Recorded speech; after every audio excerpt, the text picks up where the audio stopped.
All right. Welcome, everybody. So we've got a very exciting night tonight. So I messed up on the live chat, so hopefully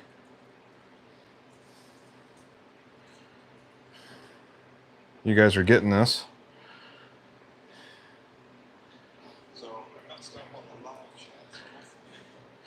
Hey, not Mr. Tibbs. What up? What up? All right, let's get some light on in here.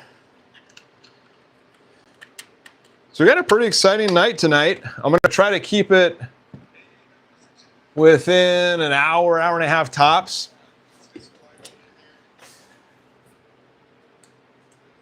So I went live and I had it vertically, so I had to end that one, and now it went horizontally. So hopefully everybody's on the live that didn't mess anybody up. So what up, Craig? How you doing? Welcome. Steve Suter, hey, what's going on, my friend? It's going to be real good, Steve. Hell yeah. So this stream is sponsored by not Mr. Tibbs. He is a legend member on my channel. So I promised every legend member they're going to get airtime. So I'm going to mention your name. If anybody that's a legend member in every single video, I will mention your name. So thank you, not Mr. Tibbs. Rock and roll. Also sponsored by H2O.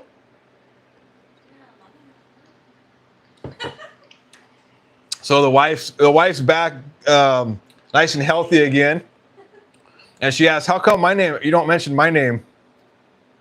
She's a hero member, not a legend member. Only legend members will be mentioned.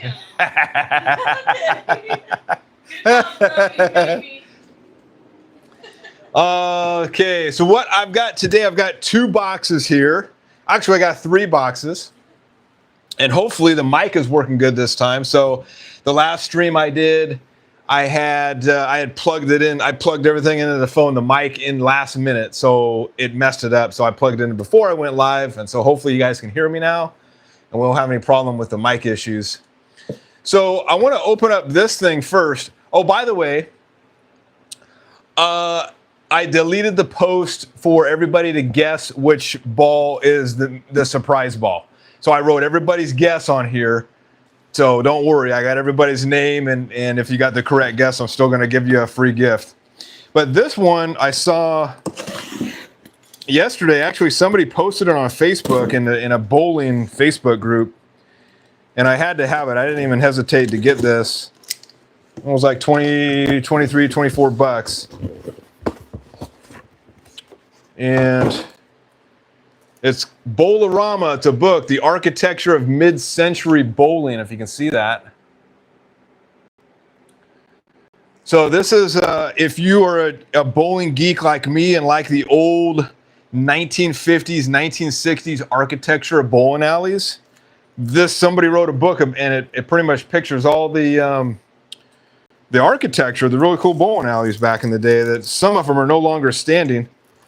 The bowling alley that I used to bowl when I was a kid was the Bowlium down at Pomona, and it was a really cool architecture at the time. I think they call them Googie architecture, if I'm not mistaken. It was a very unique look, really cool looking. It kind of like this cover right here. Steve Suter, you want to change? Nope, you can't change, Steve. It's already done deal. I got you right here for the Torpedo Direct hit. I'm not going to get it. I gave you a chance, man. I said I already got that ball. I gave you a chance to change your answer. Nope. What did you want to change it to? I'll change it since I haven't opened the ball yet. Go ahead. Let's change it. What are you guessing?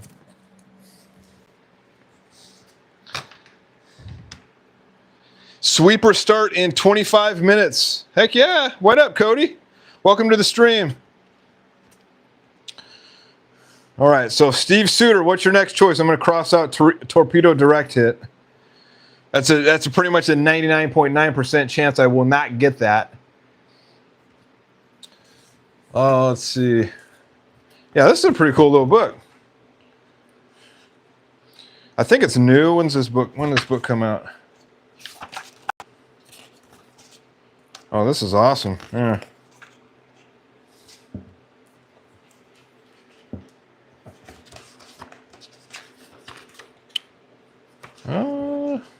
There's no date.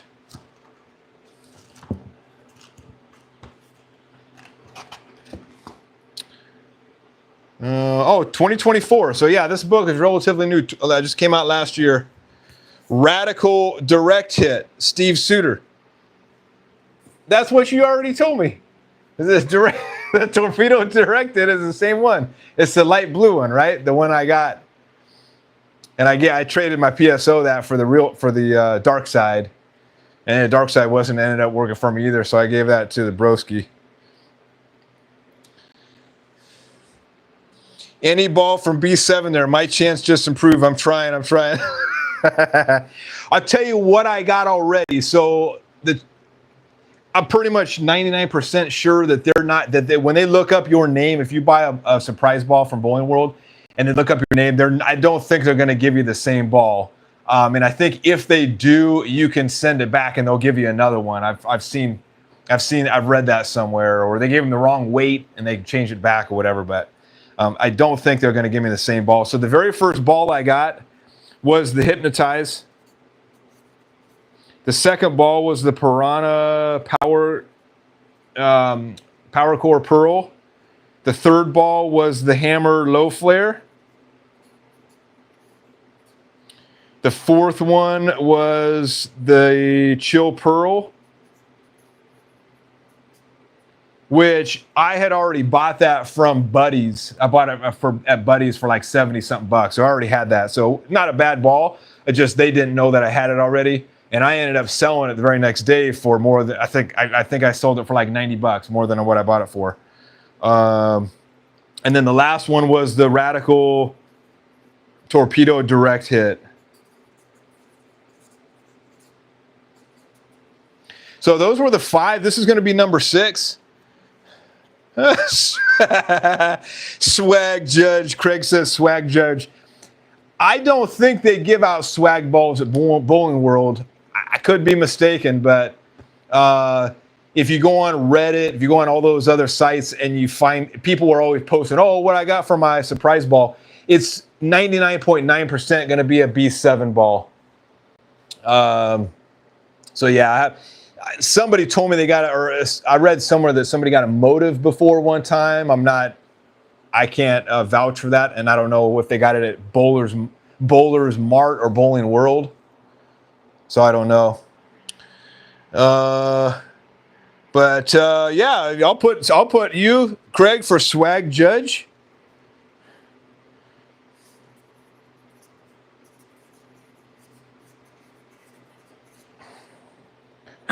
Watch Craig work for Bowling World. He's like, I put a Swag Judge in that box for him. Nobody from where's Bowling World at? Alabama? Nobody from Alabama can enter this. I think if you're going to hit a good one, Hammerhead, but my choice is in. Nah, I'll give you Hammerhead. Because like I said, I don't think I'm going to get the direct hit again. I really don't. That's just because, oh, Craig, just because I got one for the surprise ball? Did you get a surprise ball from Bowling? You got the Swag Judge from Bowling World or Bowler's Mart? Damn, they're giving out swag. That's new. That's interesting. If that's Bowling World that did that.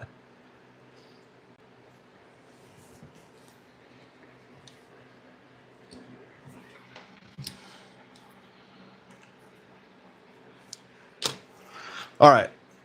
Oh, Bowler's Mart. Okay, yeah. I haven't personally ordered any balls from Bowler's Mart. Surprise balls, that is.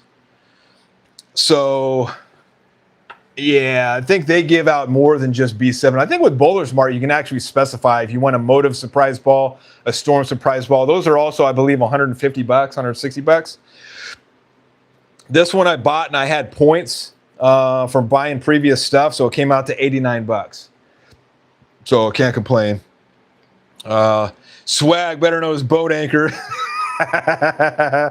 My PSO, when I asked him about swag last year, because I had just heard about the brand, like the rebranding that they had, and I asked him, I said, what about these swag? How you like these swag? He's like, don't bother getting them. They're garbage. He's like, I broke a drill bit on them. I'm like, holy crap. So I guess he was, first of all, when he first started drilling them, they were sparking. Like when he hit the core, the actual, the core was sparking when the drill bit hit it. So he's like, hell no, I'm not messing with this again. And then he had drilled up one a few months back, he told me, and it broke his Jopo bit. So I'm kind of like leery with swag. I really don't want to be messing with swag with this stuff. I don't have any insurance on these $250 drill bits. So if I get a swag, most likely I'm going to sell it. And I don't know if the PSO was just pressing too hard, whether it was an old Jopo bit that just was bound to break. But from what he tells me, I really don't want any piece of the swag. Nothing against the brand. I'm not going to try it out. They just don't really do anything for me when I see them. It just, I think you're pretty much correct on that, Steve. The drill bit is worth more than, yeah, exactly. Yeah, I'm not risking a $250 drill bit for a, $80 to $100 ball.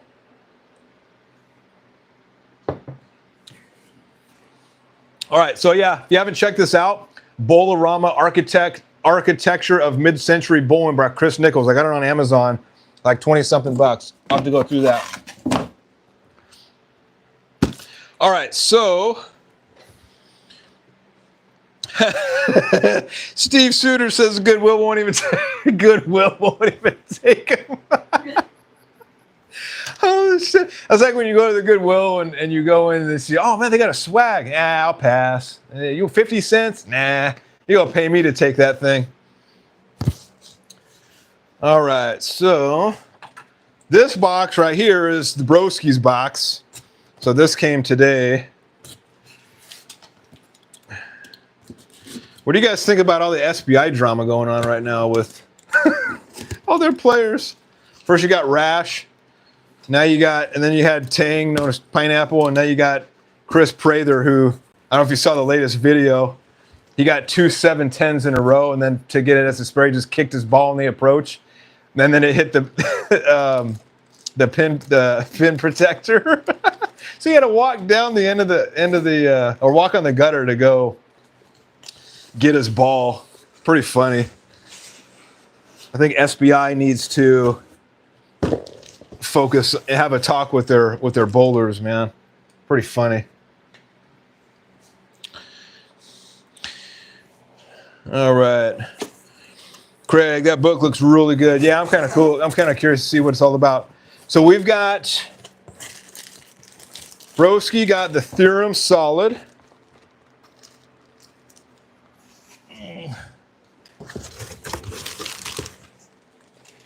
Did something drop?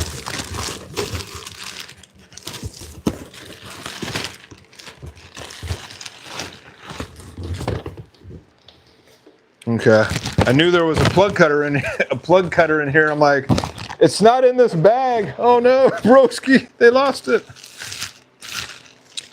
All right, so here we go. We got 15-pound, 2 ounces. This is the new bad boy out there right now, the Theorem Solid. Check it out, Bobber. Look at that, huh? Wait, what is This is Broski's Theorem Solid. So they just came out with the Theorem Solid. So I have the hybrid.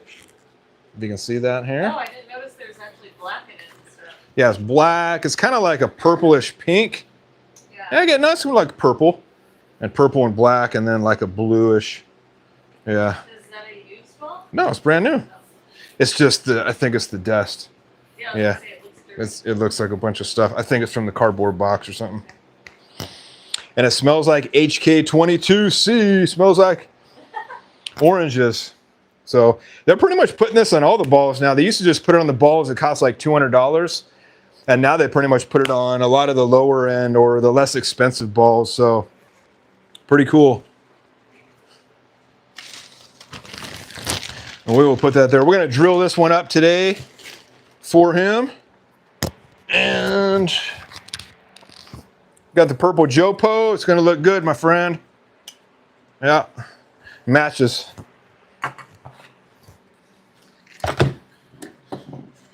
I told him this surprise ball was going to be another Theorem Solid. I would be pretty stoked if that was a Theorem Solid in there. And then Broski got me one of these. Very cool. This is a plug cutter replacement blade. It's not cheap, so thank you very much, Broski. Appreciate that. Just to have one when the other one's getting sharpened. So I'm going to send the other one into Jayhawk, and they will sharpen it for $20, and I think it's like $20 shipping, so $40. So I'll always have one.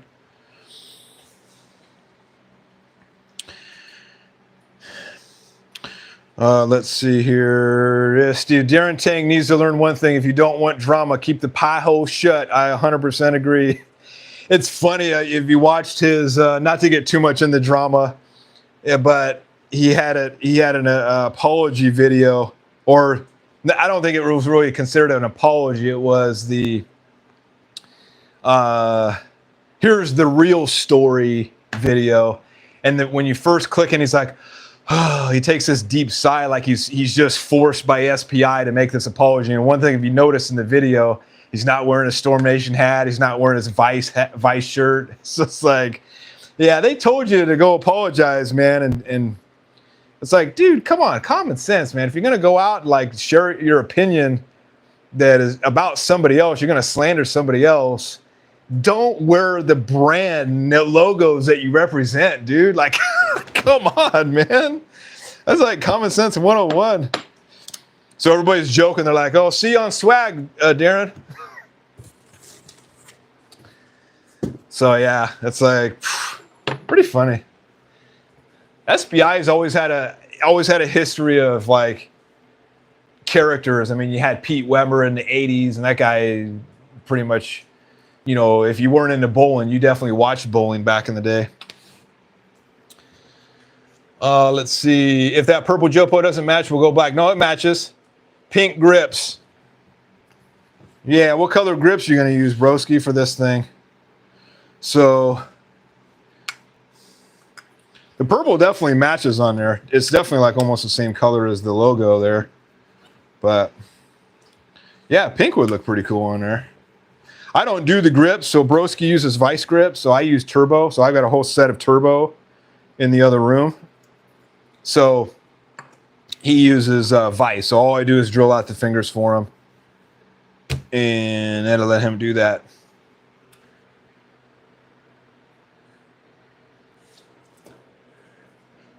Craig says, I don't even watch Darren anymore. I'm afraid he's going to say pineapple, and I'm going to remember all the other stupid things he was saying before that. Yeah, I unsubscribed to his channel, but somehow I'm still getting his videos on my feed. I'm like, I thought I've unsubscribed to you. Why am I still getting your videos? And if you look at the number, I mean, he's got like, he had like 248,000 subscribers. And I think now he's down to like 243, which is, I mean, that's in the grand scheme of things, it's not that much, not that many people unsubscribe, but damn, dude, how do you have 248,000 subscribers and you're a bowler? Like, I'm kind of like mind boggled how a bowler has that many. How many does Belmo have? I don't even know. Like, if somebody look that up, see how many Belmo has. Belmo's got to have more than Darren Tang.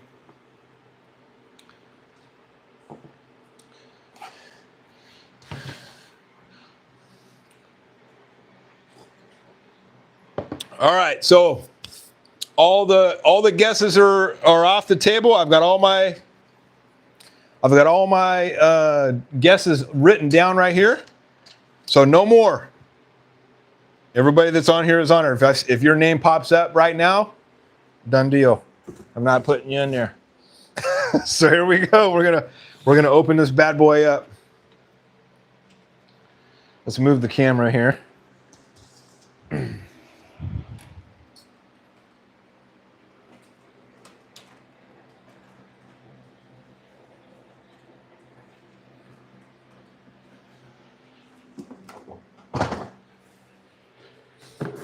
It used to be really exciting when I got the first mystery balls, and one day, You and Bro and Milo were going. yeah, one day, what was it? My first or second mystery ball that I got that I was gonna wait to open. I was doing video. I had, if you watch my on my YouTube channel, I've got videos of me opening up surprise balls, right? And I didn't do it live. I just did a video. But I decided to wait to do it, and the wife was super pissed, and she goes, "I want you to open that right now." Like I said, "No, I'm gonna wait." But no, right now, right now. And she went crazy because she wanted to know what was in the box more than I wanted to know what was in the box. I'm like, this is funny. So at that point, I was just kind of torturing her. I'm like, I'm gonna wait. I think I'll wait till tomorrow to open it. That was pretty funny. Steve, I think we can get you there. Oh, that would be awesome. Yeah, that's a hell of a lot. Nobody really, no, I mean, I kind of do specialized stuff. I'm not a PBA bowler, so I'm never going to get that many likes, but appreciate it. I'm just sucking up to win another grip sack. Which, by the way, it was so hot in the house tonight, I was using it big time. Right on, cool. I'm glad you made good use of that grip sack. So that's a hand-me-down from when I won it on the Radical show, the Wednesday show. I won a grip sack. I had one sanding pads, and they're like, "You want to spin?" I'm like, "I already got a crap load of sanding pads. I have like 50 sanding pads. I don't need any more." So spin again. I was like, "I'm getting the ball. I want the ball." Then of course lands on grip sack. So I'm glad you could use a grip sack. All right, here we go. Dun, dun, dun, dun. What color is the box? Oh, we got a hammer. Okay, so all right, that narrows it down to Steve Suter. Could it be the hammerhead? Have the wife do a drum roll. You ready? Yeah, go. Ready? Dun-dun-dun-dun-dun. All right, what do we got here? Okay.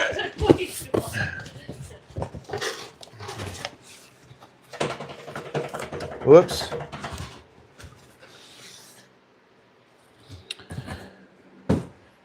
Okay, here we go.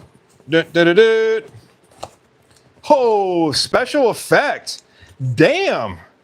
Nobody guessed that one. I had thought about this one. I was like, I'm probably going to get the special effect. Damn, this is a damn good ball. Holy moly. So this will be number 2 hammer for me. I got rid of a lot of my old hammers. How much, can you look this ball up real quick? How much is this? I think they dropped the price on it. I had the original effect. Hammer what? Special effect. Damn. $194. Damn, this ball is $194. Holy crap. I paid $89 for this ball. Jackpot. I was actually watching a couple YouTubers bowl with this, and they were making it look good, really good. Valerie Bercier rolled this, and I was like, damn, she was using it for a lot of her games. This is a beautiful ball. Holy moly. And it's got the dot technology there, so I can drill in that, won't affect the warranty. I mean, look at that. Holy moly. Is that a beautiful ball or what? Yeah. So I believe this is the, oh, this is the solid. Okay, yeah. So this is the HK22 solid, HK22C solid from the hammer. So the very first effect was the pearl, and then they'll probably come out with a, I don't know if they're going to come out with a hybrid because they had the hammer effect tour. Do you think they're gonna still make a hybrid since they made this, the tour, and then the pearl? And what's the tour? Is the tour solid? Yeah, this would be cool. Damn, this is gonna be one strong ball. Holy moly. Cool. Damn.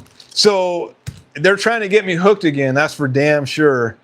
Because they're sending, and like I told Broski, they sent me a solid, remember? So I had, when you, first of all, when I bought this, I bought it on the 14th when all the new ball releases came out, thinking that I was going to get a new ball that was released, like the Theorem, like all the Brunswick Combat, the Columbia 300 Pulse, any of those. I'm like, well, those balls are out, so my chances have increased because they could throw one of those balls in there. But I think when you buy a bunch, they kind of try to make an arsenal for you. So this is a strong solid. So if you got like the 6-ball arsenal, like the strong and smooth solids, and you go down the list, kind of like what Chris Barnes and ZVL do. I was due, if they were to do that, I told Broski, I said, we're due for a solid ball, like a strong solid ball, because they didn't give me that. The strongest ball I had that they gave me was the Hypnotize, and that was a hybrid. So I didn't get a strong solid yet. So I think they pay attention, to be honest with you. I mean,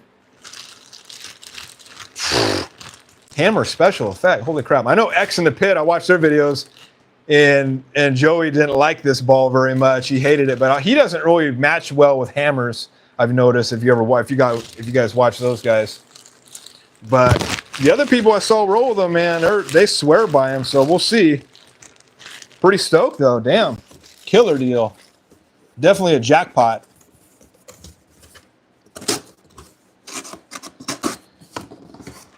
Well, sorry, nobody got it right. That was kind of like that was a surprise. I didn't see that one coming, to be honest with you. There's just so many B7 balls out now. The odds of guessing it are rare. I mean, just like we showed here. Okay, let's catch up in the comments. Not Mr. Tibbs. I want a chamois from them. We don't win good stuff. Yeah, I know. When I heard your name, Broski, I was like, oh, he's gonna win. He's gonna win. And then you get a chamois. Wah, wah, wah. While everybody else gets 3-ball arsenals or new balls or bowling bags, and I get a chamois and a grip sack. Oh, well. Trevor said, hey, what's up, Trevor? Welcome to the stream. Nice. Hammer, nice. Numbers tips. Wow, not a bad pull. Craig, very nice. Steve, good ball. Let's do another mystery ball. Your wife won't mind. So I ended up buying a bag that's supposed to arrive here on Thursday just because I'm running out of space. I've got to eliminate my older balls if I'm going to do that. And I think if I get another mystery or surprise ball, they're probably going to give me a really cheap one. I mean, that's just, they gave me a really good one. And so I don't think they're going to give me 2 really good ones back to back, but I know their game. They're trying to get me hooked up by giving me a $195 ball. But thank you, Bowling World. Thank you very much. Hit the jackpot. Here, fishy, fishy. There's no more balls. Yeah, my wife says the same thing. Oh, yeah. It's everybody's wife says the same thing. You get another ball? Yeah, like I said, I got a couple balls that I'm selling right now. I went on last night, I went and rolled the Beyond Infinity.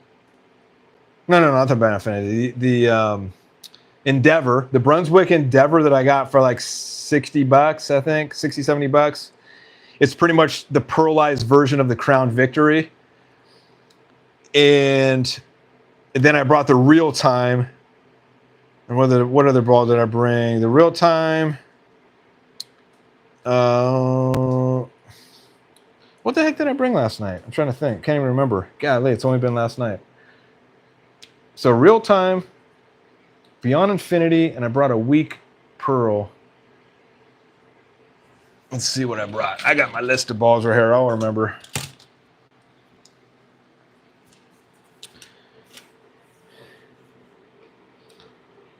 Oh, the Rhino Ivory Pro. Yeah, the white one that shapes really good. And they're all Napa lanes are done with leagues all this week. So I usually go right after leagues so the lanes are somewhat, got some oil on it, and they only bowled a few games on it from the league prior. and I found out that all the leagues were done this week. So they had oiled the lanes like first thing in the morning, and then it was just random people rolling house balls down the lane all day. Because I was rolling it down, I was like, "What the hell is going on with this ball? Like it would hook, it wouldn't hook. It just there was no dry, there was no the ball wasn't working." And after 8 games, I'm like, "Screw it." Couldn't even get over a 200. It was pretty crappy, but it was good practice for my spares or whatnot. So. But everybody else that I usually bowl with here, they were struggling as well too. It wasn't a good night. So, yep. Let's see. If you mention that, watch out. Here comes flying grip sack to the head. Yeah. All right. So we're gonna do some drilling here. I'm gonna drill Broski's Theorem Solid. Let me know if any of you guys got the Theorem Solid or you're going to get the Theorem Solid. I got the Theorem Hybrid, and I love that ball.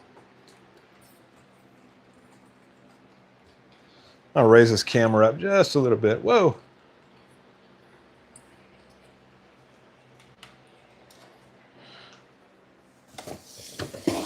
So you can kind of see what I'm doing here.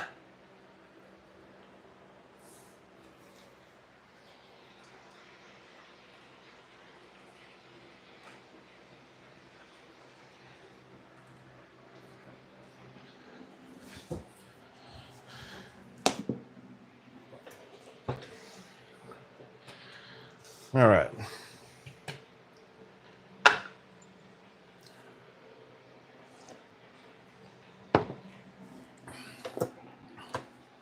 Oh, by the way, today, wish I could have went down there and watched, but Broski got coached by Mark Baker today. He was down in San Mateo Bowl. Got an hour lesson with him. He says he learned a lot. So very jealous of that. That was very cool. So Mark Baker came up to Northern California to do some coaching. And I guess Zabrowski said he was coaching all day yesterday and all day today, every hour on the hour. So he's super busy. But I definitely, next time I go down to Southern California, I want to get coached. I want to get a lesson from him in his what do you call that? His private lane down there. This is custom bowling facility.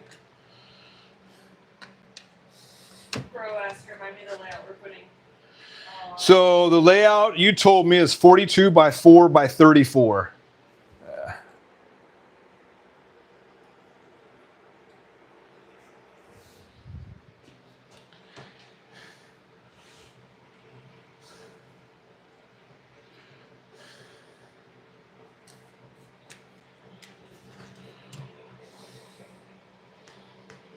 I know some people don't take this sticker off until they roll it, but I'm taking it off, broski. Sorry.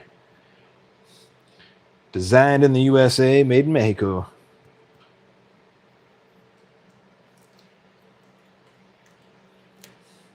I've been leaving this on, these stickers on, and then I'm like, what is this goop on my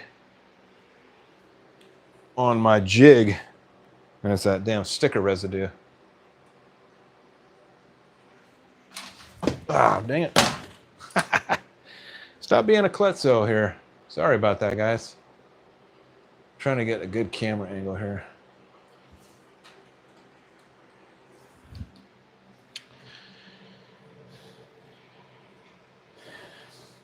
All right, 4 by 4 by 2 VLS for this one. Yep, you got it.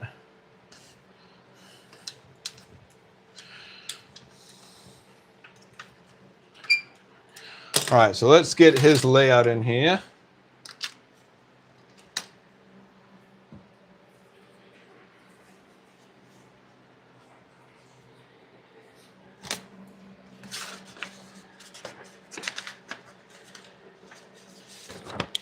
Got a span measurements right here.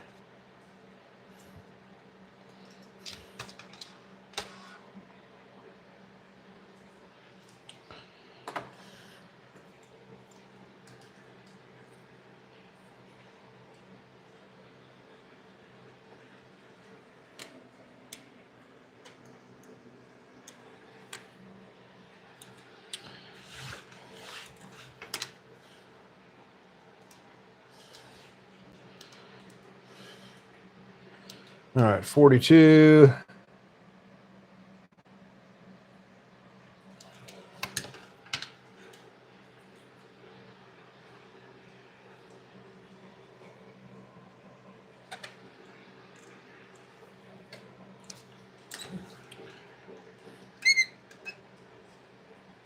By 4.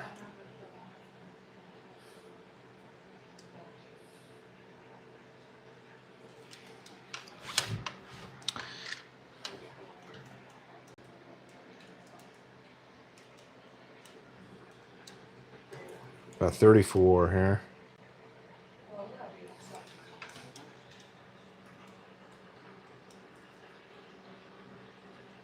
Okay, hold on.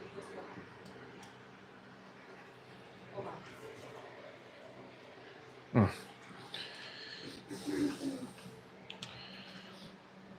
All right, so his pap is 4 5/8 by 1.5 inch up.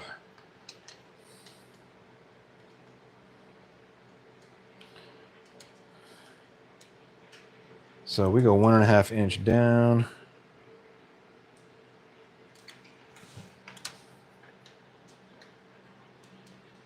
You be able to get in?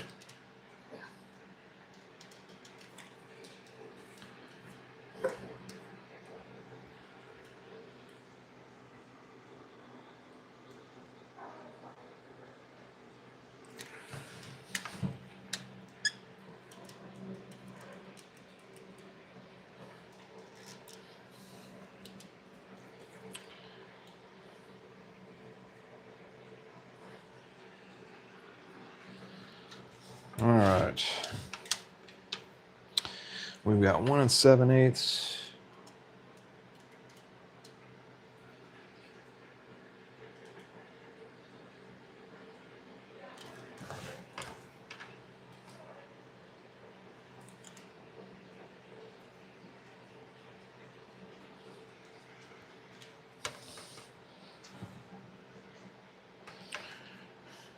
And 3 3/4 on the middle finger. So I'm just lining this up with 0 for where the Jopo goes. And go 3 3/4.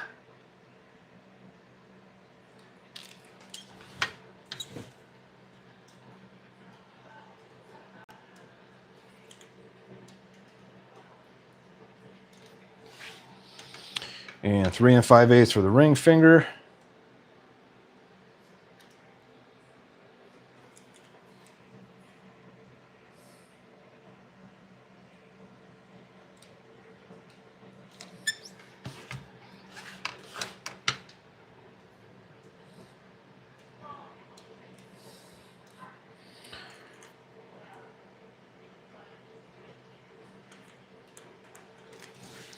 So another thing I bought too is I bought another Stealth Solid on eBay, a used one. And so I'm going to make a video about that, about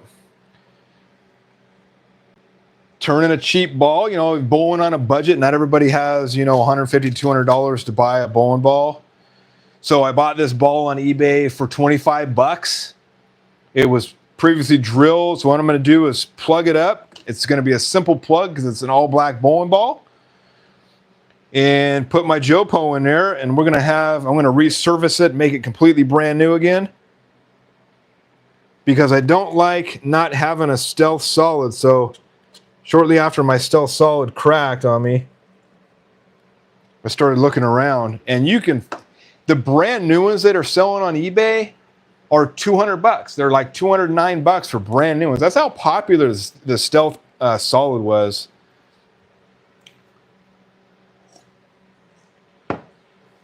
So I'm going to do a video, kind of like just a regular video of the whole process of buying a used ball from eBay, plugging it, all the costs involved, and kind of break down a price and give you the total cost of what it would cost you to get a used ball from eBay and fix it up and re-drill it and plug it up and all that stuff.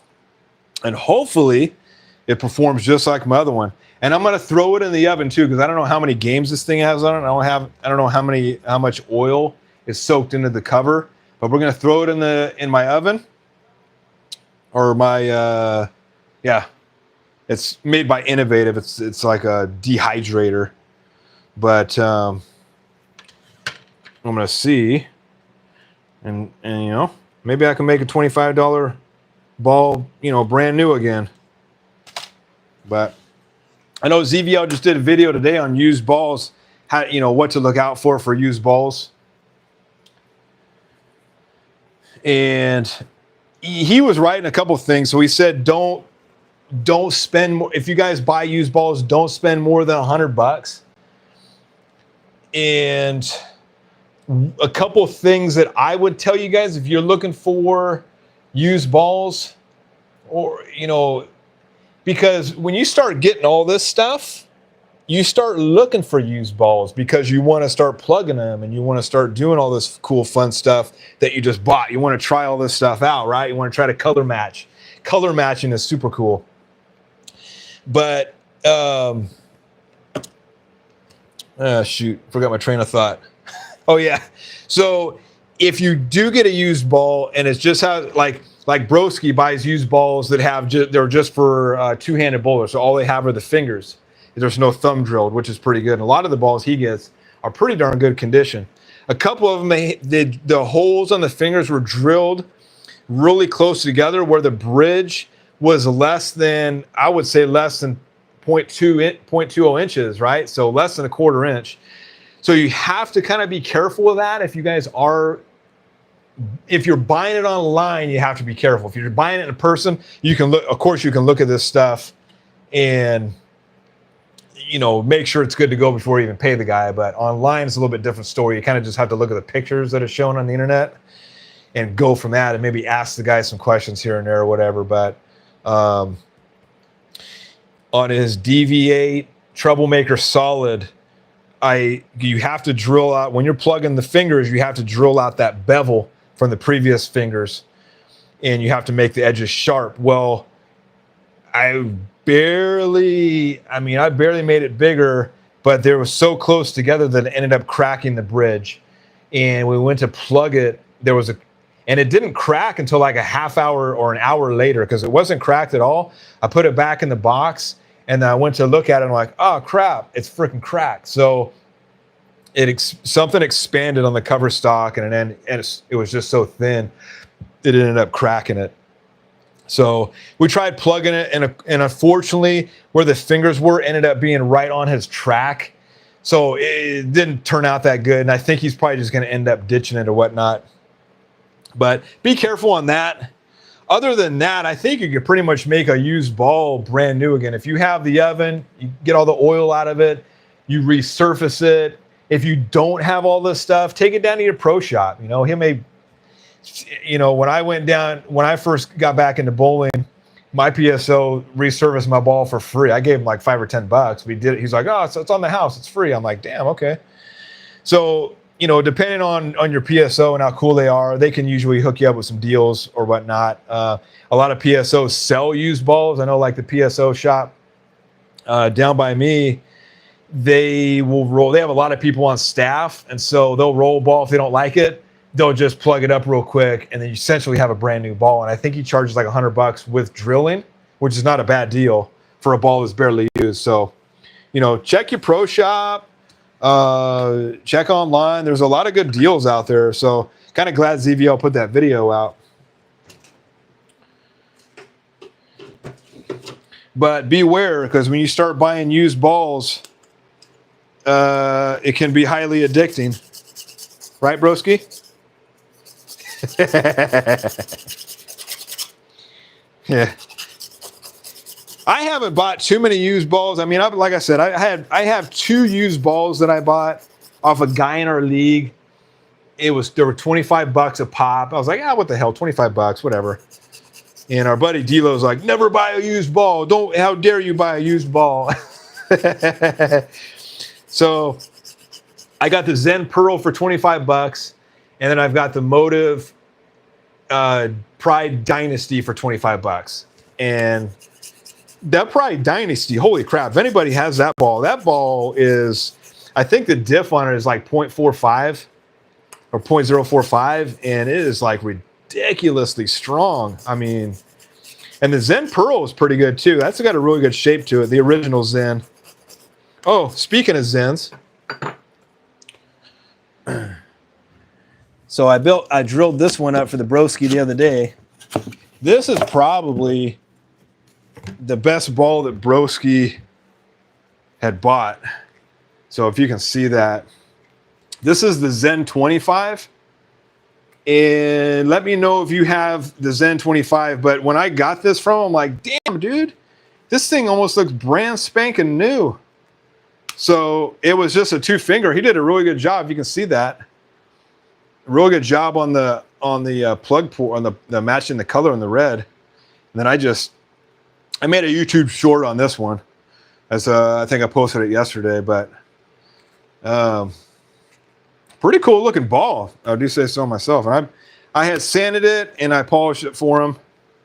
Yeah, I think I polished it. Yeah, I polished it for you, broski. So it's good to go.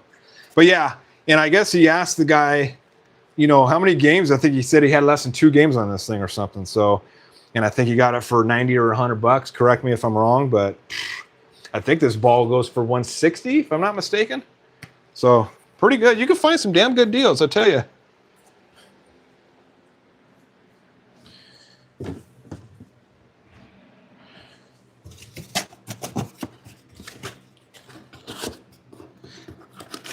I got 2 new 16s as well too. I may do the next live stream for next week from Buddies. So I'm trying to build a 16-pound arsenal. So I'm not gonna go crazy with a 16. I just want to have, like, I don't know. Right now I'll have 4, which is plenty for me. But after I saw the High Road 40 16, the way it hit the pins and struck, I'm like, damn, I got to try out this 16.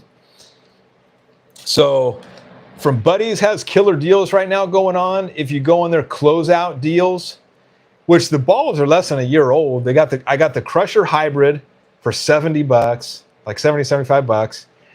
And then I've got the Deviate Wicked Collision for another 70. So I got 2 balls essentially for 140 bucks. I mean, you can't go wrong. The 15 and 14 pounds are 109 bucks, which still is not bad. But when you go and you start looking at the 16s, it's like, damn, man, like just 1 extra pound. Maybe I could just drill out a deeper hole and take most of that weight out so it's closer to a 15. I don't know how that really affect the ball, but okay, let's catch up on these comments here. Steve Suter, just had my PAP rechecked after 7 months. It moved. I have a Jackal Onyx and Rotogrip Rockstar that hasn't been drilled yet. Thank goodness. Wow, yeah. We had a buddy of ours, Dilo, that he had probably 15 or more balls. And his PAP changed. His PAP changed where when he was rolling the ball, it was rolling over his thumb. I was like, damn. So we got his whole new layout. I think Broski got the armadillo and got his new PAP laid out. So yeah, that was the thing I was worried about. Like, I got 30-something balls, and I checked my PAP after a year, and it stayed exactly the same. I haven't really changed my style at all too much. I'm lucky, thank goodness. If I go see Mark Baker, it'll probably be a different story. He's going to completely change my game. So I'm kind of worried about that. But if it does change dramatically, you know, I don't know how you feel, Steve, about plugging balls. I mean, if you plug your own ball, it's not a big deal. But if you want to get them replugged to do your new layout, and you go to a pro shop, it'd probably be a little bit costly. So yeah, I don't know how you feel about that. But yeah, I don't know. I'm kind of nervous about if that becomes the case for me. I got way too many balls. That's the thing. If you guys are brand new into bowling, don't go crazy. Like, I don't recommend going crazy like we did. We went absolutely nuts with bowling balls. I kind of had like an addiction going on. It was the new ball endorphins. You know, I was like, oh yeah, new ball smell. I got to have new ball carry, right? It just rolls better when you get a brand new ball. So I would recommend getting like starting off with 3, bowl for like 6 months or whatever, and then figure out what your pap is, and then go from there. Yeah, don't do what I did. It's pretty foolish. Yeah, lesson learned, not Mr. Tibbs. That's right. Nick, hey, Nick, welcome to the channel, my friend. I have a Storm Sonic IQ 3.5 drilled, and it works amazing. Even won a tournament with it. I bought it for 20 bucks. Second drill. Damn, dude. Hell yeah. Yeah, never second guess a used ball. I mean, a lot of people shun them, like, oh, don't bring a used ball. And I think my last PSO, they have a team that they bowl with, and I think he was giving crap to some of his players because they brought a used ball. It's like, dude, I'll drill you up a brand new ball. Let's bring a brand new ball to the tournament. When you're risking thousands of dollars, like what's a couple $100 on a brand new ball? Which I get his thought process. Like, yeah, man, if I'm going for $5,000-$10,000, probably gonna have every single ball lined up. It's gonna be brand spanking new. I don't know, That's a good question, but damn, good job, Nick, for winning tournaments with it. A Storm Son IQ. When did that one come out? I don't even know. I don't think I've ever heard of that one. Must be an older one. It was second drilled, so it was drilled twice, and then you did it the third time, or was your layout the second drill on it?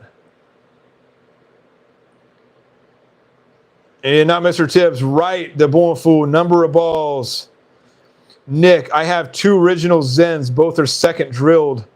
I plugged both and drilled one for me. It's a really good ball. Yeah, I was surprised. It didn't match up with the guy that sold it to me. Both that and the Motive Pride Dynasty. It didn't match up. He's like, hey, don't match up for me. You want them? I'm like, hell, I'll try them out. And when I first rolled them, I was getting like, continuously 200s and 215s, 220s. I'm like, damn, this ball is pretty good. I got to bring that ball out again. Like I said, I've got way too many balls. I'm trying to eliminate ones that I don't really use, that don't really do much for me, or that I just don't like them. So, like I said, I'll plug those and then resell them. 2018. Damn, that is an older ball. Holy crap. Okay. Wow. I got to look that ball up. Storm Sun IQ. I just learned about the Storm IQ. Was it the IQ Pearl, the gold one from back in the day? My PSO he's like, check this ball out. And I'm like, what's so special about it? He's like, if you bowled with this back in the day, you know about this ball. And really super hard to get. He says everybody had this ball in their bag. Everybody. And then they stopped making it. But they sell for $500 if you can find them. Like, I asked my PSO, like, how much would you sell that for? I don't even think he gave me a number. Like, I don't think you would ever get rid of it. That's how valuable it is to people. But I saw one on eBay for $500. Even ZVL on his video today, he mentioned that ball too. I'm like, damn, what was it about that ball? Is anybody out there watching me did they ever have that ball? Let me know if it was worth the hype, because if it was so good, why don't they remake it again? Like, I want that. I want that ball remade. Like, damn, did I miss out? Nick says, I drilled short pin on first layout, didn't like it, so I plugged one off the fingers and drilled more of a traditional layout, which is amazing. Damn. That's crazy. To have so many redrills on it, it still works for you. Hell yeah. That's a testament to that core and maybe to the cover stock. Holy moly.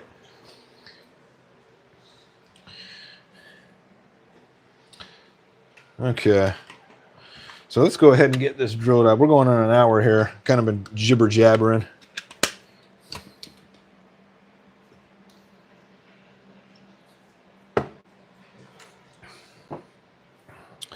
All right. I'm going to set the camera where you guys can see it a little bit better.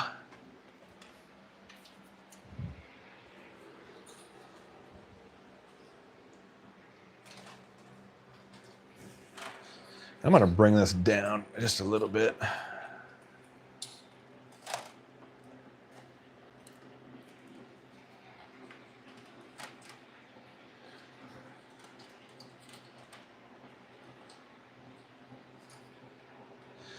Oh, by the way, I sold 2 jigs over the weekend as well too. So those things are selling pretty good right now. So there was about a month or so what nobody really buying, but I think everybody's getting back into bowling for the leagues. They're all looking to buy some jigs. So I want to thank you. If anybody those that bought a jig from me and you're watching me right now, appreciate the support and thank you very much. And I hope you have a really good fun time drilling the balls. There's a lot of people doing their own stuff now, which is good to see. I like seeing that. A lot of DIYers out there. Let's see. Okay, let me catch up on these chat here real quick. Nick says, I have the IQ Ruby, which a lot of people say is the closest to the gold, the IQ Ruby. Yeah, one of the guys I go usually bowl with on Monday. Oh no, he's got the IQ AI. That's what it was. Okay. The IQ Ruby. Can you still get the IQ Ruby, or is that one pretty hard to find?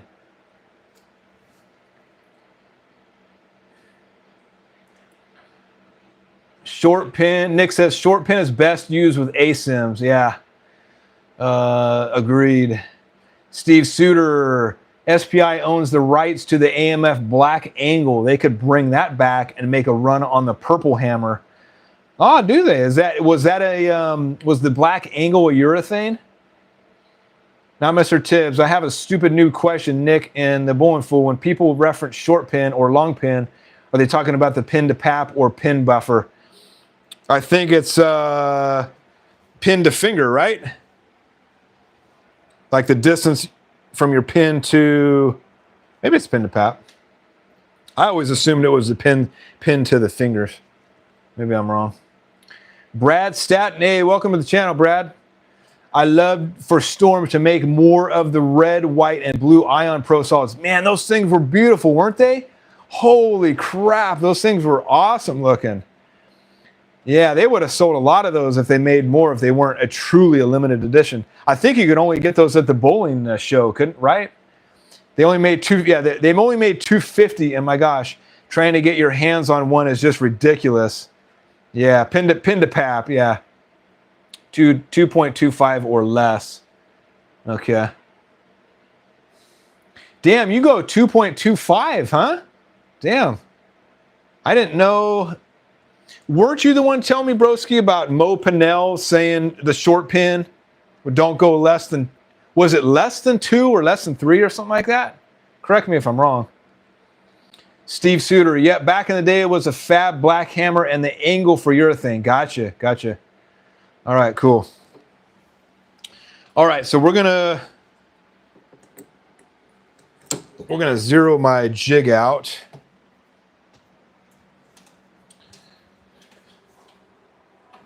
All right.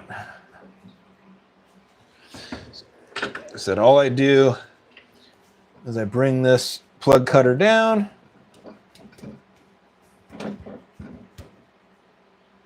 And then I tighten it up. Let's make sure we're on 0 though here. Might help.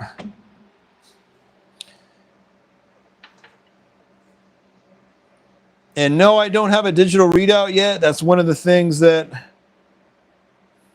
I probably should get later down the road. Like I said in the last stream, it's a want item, not a need. I don't need it, because I get the measurements pretty darn good this way.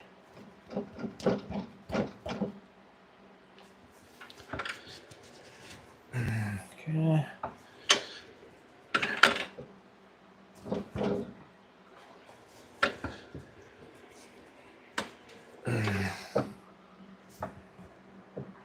Okay.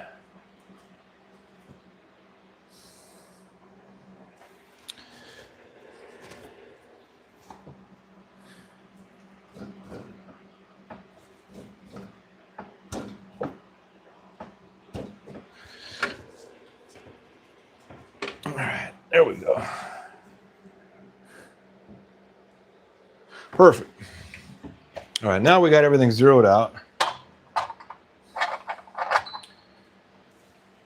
Nothing between 2.5 to 3.5 said by Mo. Oh, okay. So you can go less than 2.5 or more than 3.5, right? Steve Suter, anyone remember the AMF Sumo made and designed by Mo Pinnell? Yeah, that's before my time, personally. Denny Lowe, what up, what up? What's going on, Denny Lowe? D-Lowe, welcome to the channel. I'm kind of curious on the Radical Guru. I'm not a huge, actually I kind of am a Radical fan. I've got the Sneak Attack is good for me. The Katana Strike is good for me. And I've got my eye on the Radical Guru. I was actually kind of hoping that would be in the mystery ball today. But, ooh, maybe I can trade. Maybe I can trade my PSO, my Hammer Special Effect for the Guru. What should I do? What should I do? He's going to give me shit. You and your damn mystery balls. Steve Suter, youngsters. Yeah. Well, to be fair, I started bowling in 1988, 89, so I'm not exactly a youngster, but a youngster probably to you, Steve. I remember the Rhino. I remember going in the pro shop in the 80s and seeing the Rhinos. That was like the big ball back in the day. Like, oh man, get a Rhino. Those are the cool balls. You know, that I don't think any other balls that are out today were out there, but I remember seeing the Rhino.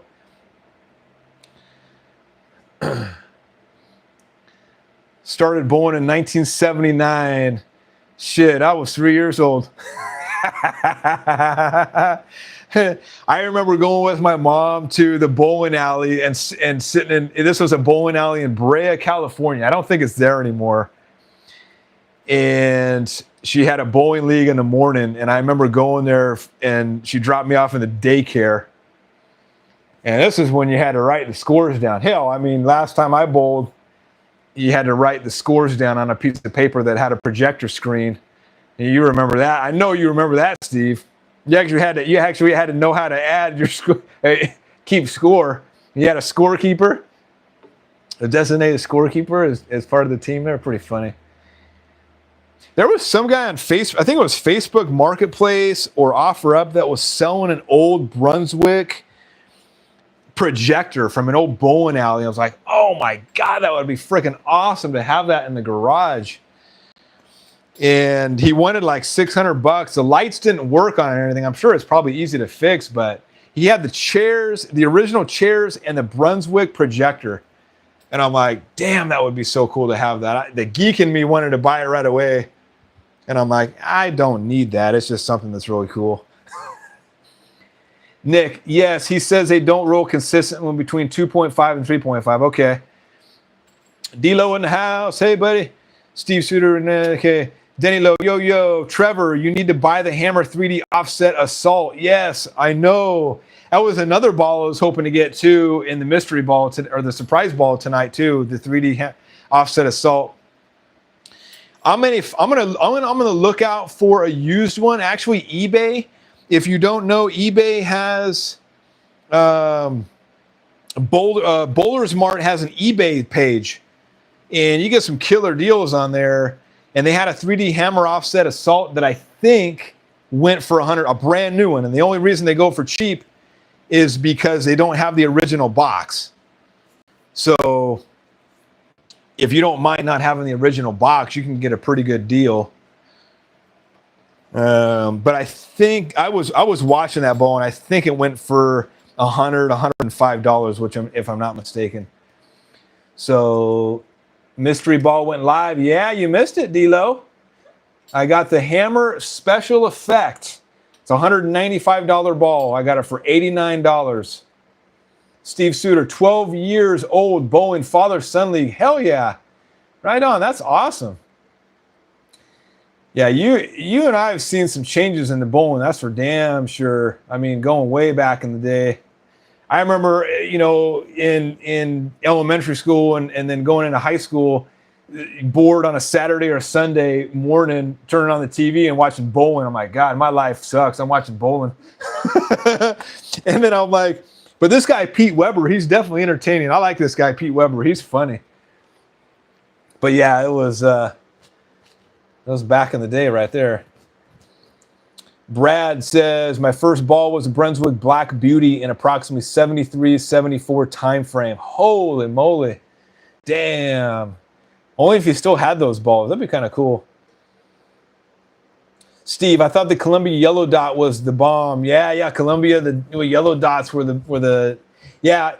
My first ball ever was a Columbia 300 because that was what back in the 80s. Columbia 300 was a pretty good brand. I mean, they're still really good. They just don't get the recognition that a lot of the newer, like the Hammer and all them get.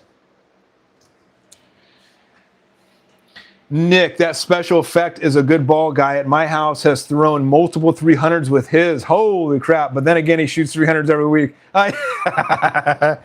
Yeah, I'm still waiting for my first 300. I got a 285 as my closest, and I botched it up on the last frame. I think I may drill this special effect up, to be honest with you. I'm kind of, I don't know how popular that ball is at the PSO. And I don't know if I should trade it. Maybe I should just drill it up. Phase 2 might be discontinued. Why do you say that, Steve? Because ZVL posted on it? I don't think it's going to be. They can't discontinue the Phase 2. There's no way. That's like the #1 storm ball out right now.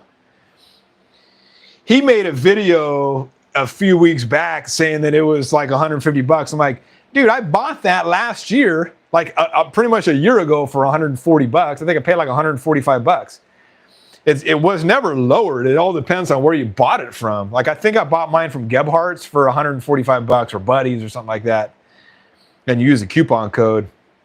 I used to buy my balls from Bowler's Mart, and they just became too expensive, and you got to pay sales tax, and they're not exactly the best price. Although when you buy things from Bowler's Mart, you get points, so you can use those points for money off. I had bought so many things off Bowler's Mart that I actually got $50 off some Hammer bowling shoes. So, and that was pretty good. And then I sent them back 3 times because each size didn't fit me. So they had to pay for all the shipping and all that stuff. So Bowler's Mart kind of came in the clutch when I needed shoes. Nick says, I got 5 300s and 5. Damn. 800s, highest 832. Damn, good job, Nick. Holy moly. 5 300s. We're all, and I'm assuming all those 300s were in a sanctioned league and not in practice. And an 800 as well, too. It's going to suck if I get my first 300 in practice. It's like, oh, damn, man. Now I guess got to do it in league. Steve, he is usually spot on. Yeah, well, we'll see. We'll see if it discontinues. I highly doubt the Phase 2 will be discontinued. I think he's pushing that. My personal opinion is I think he's pushing that ball because Bowler's Mart told him, hey, push this ball. We'll give you a cut of whatever we sell or whatnot. But he kind of pushed that. It's kind of a weird push. I was kind of like, why is he all of a sudden pushing the Phase 2s all of a sudden? Kind of weird. Yeah, maybe he knows something that we don't. Maybe they are going to be discontinued. Who knows? I got mine. That's all that matters. If they do get discontinued, I think they have so many made that they'll be around for quite a long time. Nick says they discontinued the High Road Pearl. Okay. Nick, sanction. I can't remember how many in practice. Oh, damn. You got a whole bunch in practice. Holy moly. Good job. All right. All right, I'm going to start drilling this bad boy here. I'm going to try to look at your comments as I do this. So,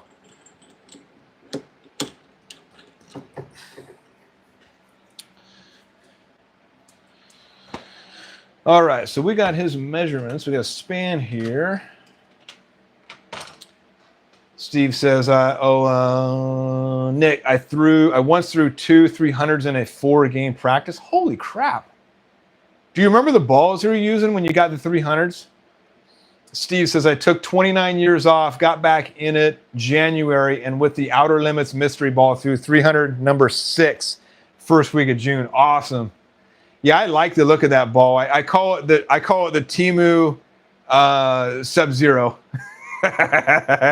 Although it's a radical ball, it's a good ball. I shouldn't say Temu, but it was like they kind of looked like the same colors. They're really cool colors too. All right, so we're going 1/8 table forward.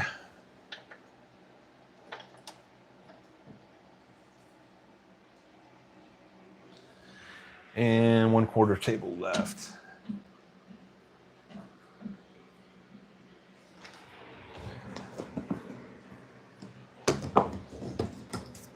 I was gonna say, if you're not busy, if you can read the comments or something. All right, let me check the RPM. So I believe I have 440 on here, and yes, I do. Okay, so 440 on the drill press. I've got all the measurements in there. I'm gonna get my razor blade out so I can get precise lines here.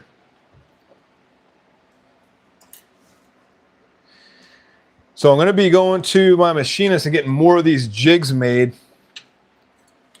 I got about 4 or 5. I think I got about 5 left.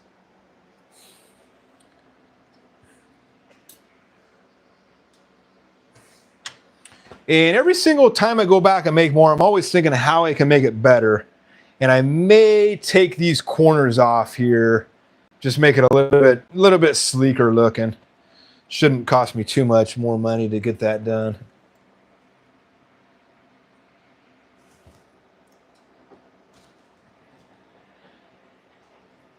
Okay, got that.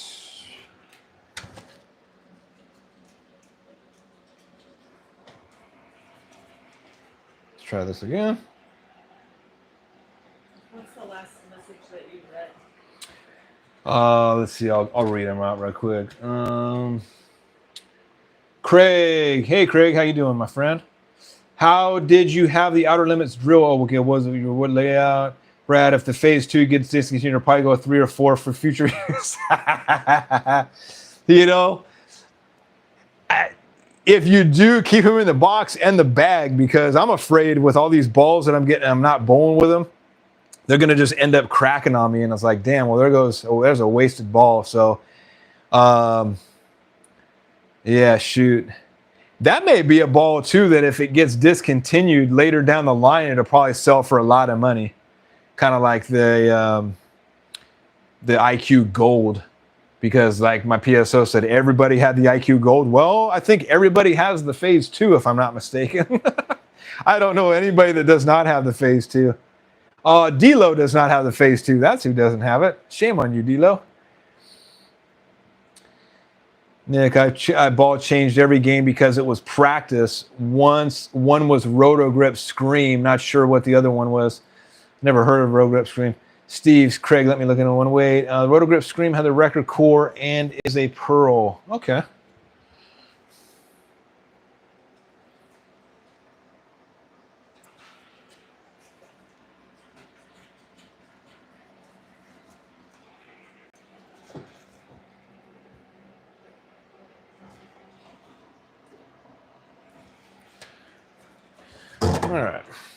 All right, table's all locked in. We got our measurements on there. Quarter table left, 1/8 forward. We got this locked down. We got 440 RPM. We are good to go.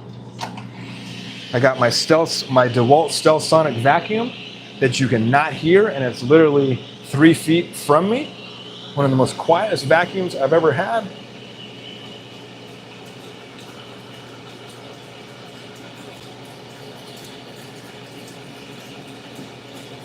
I watched the Brunswick AMSR drilling videos, and I'm like, dude, why don't you get a?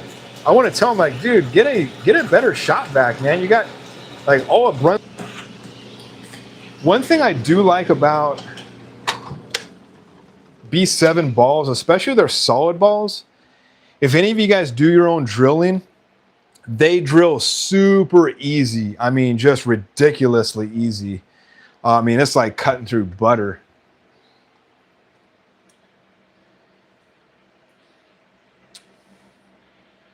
Okay, Denny Lowe says, nope. Denny Lowe, you need to get a phase 2. What's your hold up, my friend? All right, Steve and Craig are talking. Nick, I didn't match up. I didn't match up with the phase 2. You know, I rolled the phase 2 out of box, and it was absolutely amazing. And probably for about 5 to 10 games, and I was like, I need to resurface this thing, and I resurfaced it, and it was just like, oh, what the hell happened to it? I think I messed it up. I gotta maybe put a little bit of polish on it or whatnot, but I guess another ball I got to bring back out and try again. Steve says, I love the Ultimate Wrecker. Yeah, a lot of people are saying they like the Ultimate Wrecker as well, too. Nick, I may have to grab that Ultimate Wrecker. Yep. Do you think that ball is pretty popular, or do you think it's going to get discontinued pretty quick? I haven't seen anybody roll with the Ultimate Wrecker.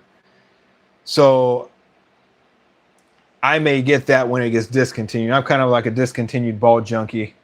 I get them when they're less than a year old for half the price.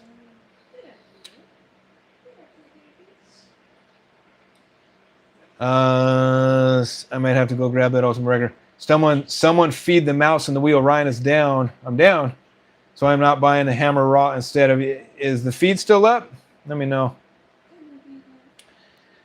So I'm not buying the hammer raw. Instead, I am buying the Brunswick Rhino Red, Black, Gold, Pearl.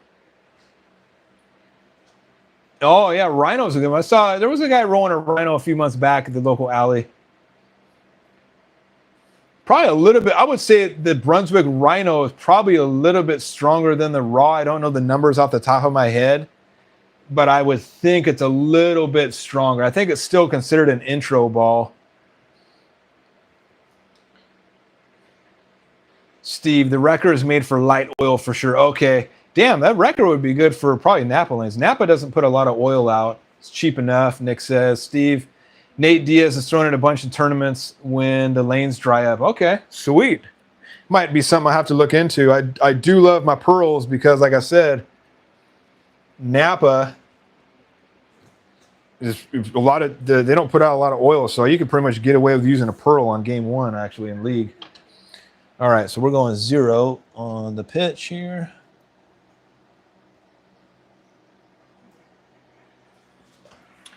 And a half table right.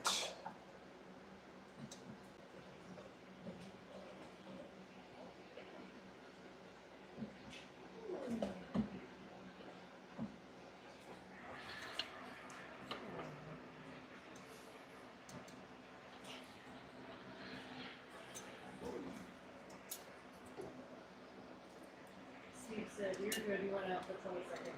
Oh, okay.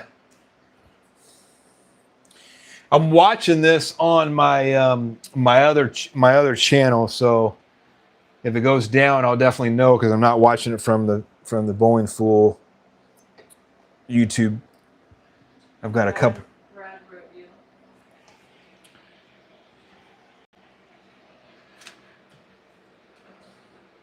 Brad, I just got the Gremlin, and the first time I threw it, the lanes were burnt. It was a hook monster. I had a buddy put fresh oil out for me, and it has great shape to it. Very late shape, though. Ooh, late shape. I love the late shape balls. Hell yeah. Yeah, they were, like I said in the previous one, they're really pushing that Gremlin. Holy moly, do they want to sell that Gremlin. Like, they just hyped like a mofo.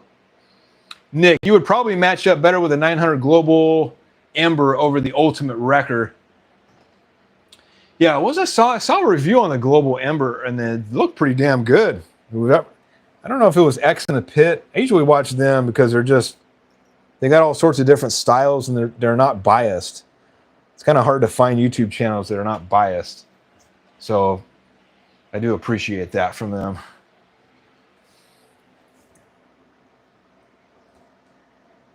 If you guys ever watch, I'm sure some of you guys watch X in the Pit. They're in a town called Owego, New York. I've never been out there, but I looked up that town. Do a Google search on Owego, New York. It is absolutely the most beautiful city. The most beautiful city. I mean, it is so freaking cool looking. Like the old town part of it. It's like, wow. And they just finished resurfacing their lanes too. I don't know if you guys saw that. They got wood. They have wood lanes, and they had a company come in for about a week or so, resurfacing them all. So I'm really curious to see how different their bowling is going to be, if it's going to be any better. All right, so we're going to do the ring finger. We've got the measurements: half table right and 0. Gotcha. Okay.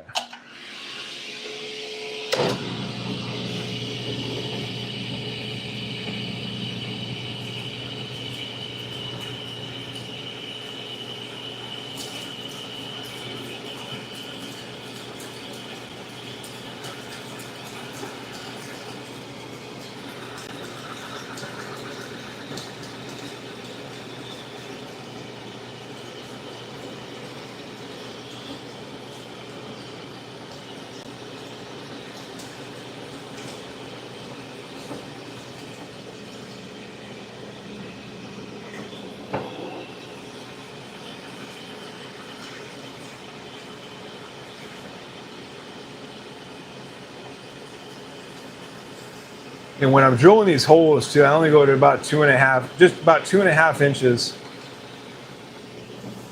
with the measurement on the drill press.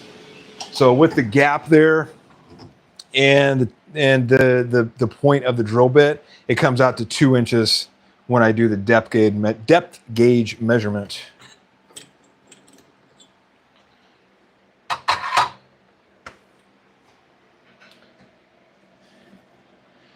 I can see the Global Ember and the Cove being discontinued pretty quick. They're just spitting out way too many balls way too quick, and they're gonna, some of them are not gonna be big sellers. Steve says, I'm torn between getting the Gremlin or Motive Primal Rage Evolution. I have the Primal Rage Evolution. It's a love-hate relationship with me. I know the broski got it. He likes it. It's definitely a low oil ball. It's cool looking. I got it when it first came out, and I went pin and ring finger layout on it. I probably should have did a little bit different layout on it. I got to bring that back out again and see and roll with it. But I've had a few good games with the Primal Rage Evolution. But yeah, I don't know anybody that got the Gremlin yet. I can't speak of the Gremlin. Gremlin is very fun to roll, says Brad. It's got a pretty big diff. Doesn't the Gremlin have like a 0.0? Is it a 0.058 diff, or is it 0.056? I think it's 0.058. Steve, Ember, I saw it tonight. It comes in very angular. Okay. Yeah, it looked pretty good. Like I said, from the review I saw, it looked pretty awesome. It's a cool looking ball too.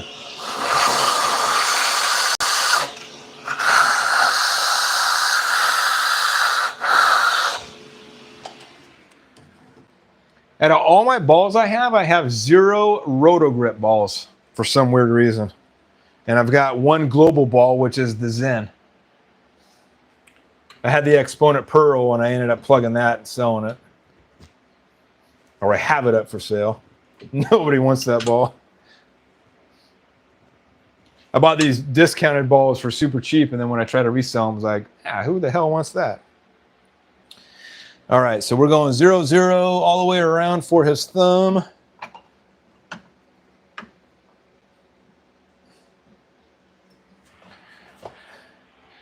All right, we'll get the 1.5 inch bit, the non-Jopo bit. This is made by Jayhawk. I paid $80 for this.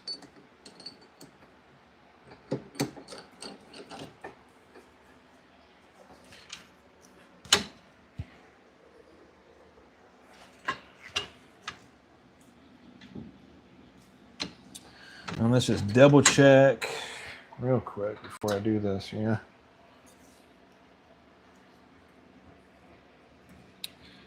Okay, and perfect.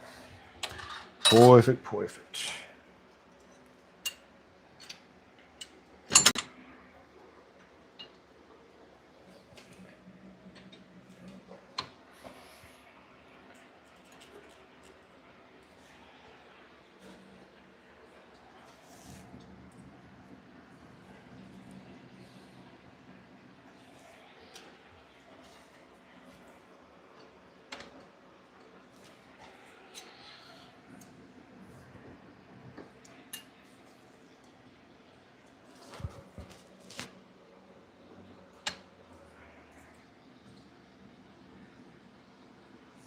Okay.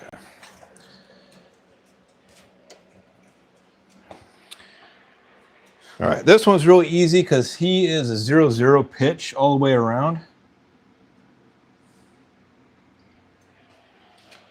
So it should be nice and easy.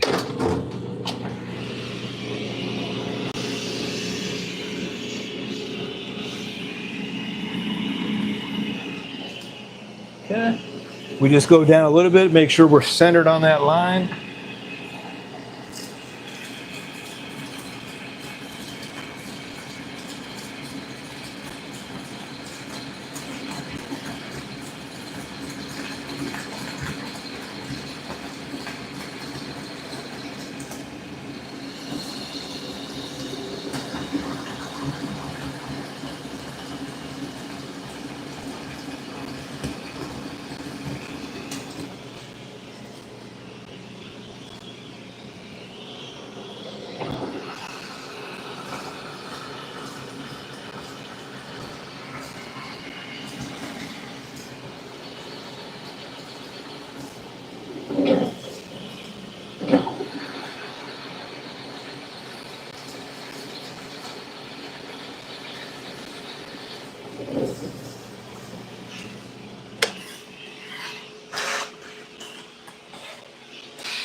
All right, North Korea CCP. Welcome to the page. Or no, damn, boo on North Korea CCP. There you go. Thumbs down. Bowlers Mart has large amount of phase 2 at the warehouse. Remember, Storm came out with a new color for phase 2. They may stop making the old color of the phase 2. Yeah, I guarantee Bowlers Mart is sitting on thousands of phase 2s, if not more, and they're probably trying to clear house. That's my opinion. Steve Suter has the highest diff. Gremlin has a .058 diff, says Brad. Yeah, that's one of the reasons I got the High Road 40, the 16-pound, because the diff is .058. Yeah, I think it's .058. Massive diff on that thing. But yeah, then they came out with that one. I was like, holy crap. So the ones that the balls that have .058 for that I know of off the top of my head are the Hammer Black Widow, the Gremlin, and the High Road 40. Let me know if there's any out there that I'm missing. I don't think Motive makes any that are .058. Yeah, let me know if I'm missing one.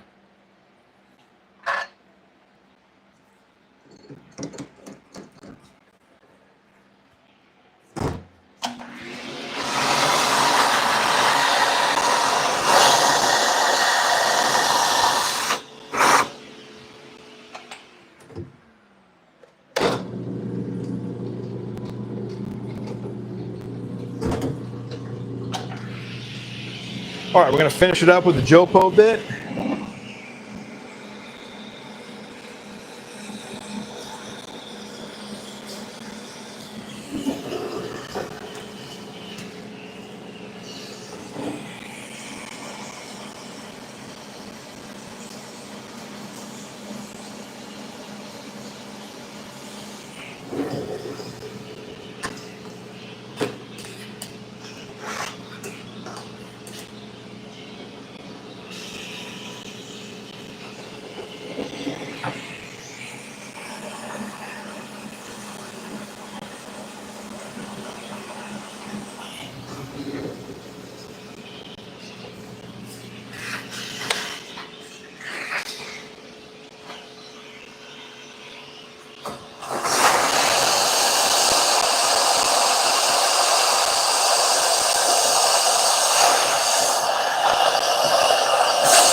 All right, one last push.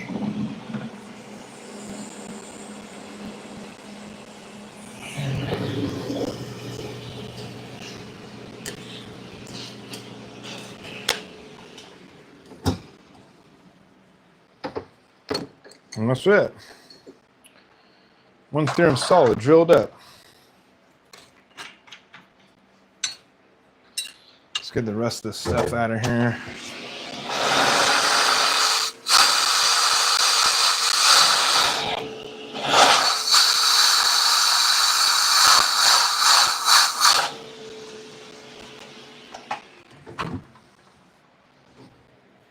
All right, I'm gonna move you back over here.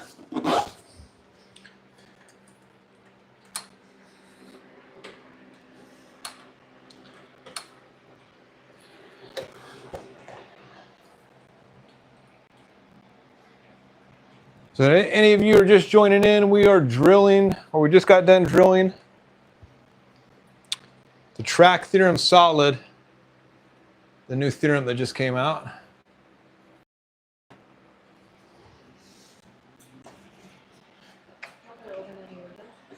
Huh? Yeah, okay, thank you.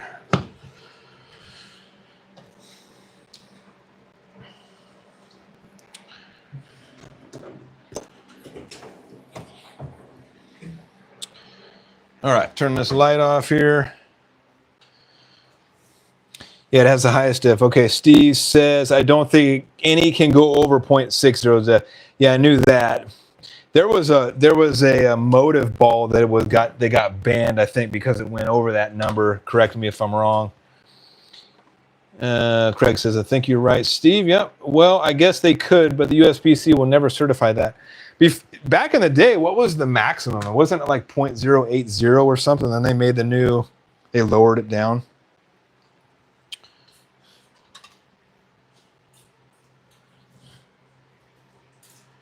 Okay. And boom.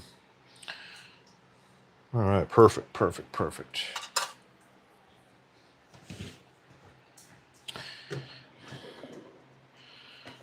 All right, we'll check our pitches here. Get my JoPo centralizer out. Do a test fit here real quick. Bam, perfect fit.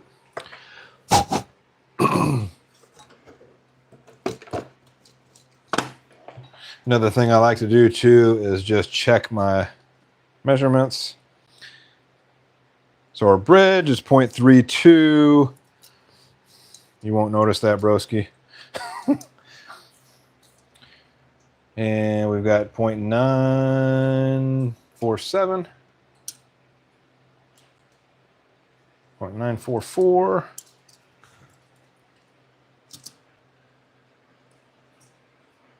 .1487.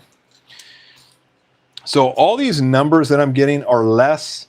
They're a smaller size than the actual bit, and they do that on purpose.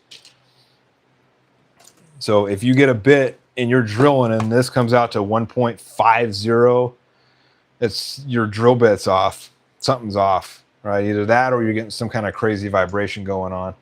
But there should always be less than the actual number. So the 31/30 seconds comes out to 0.968, and I get 0.947. Oh, let's check our depth too. So depth 2.1 and 2. Gotcha. All right.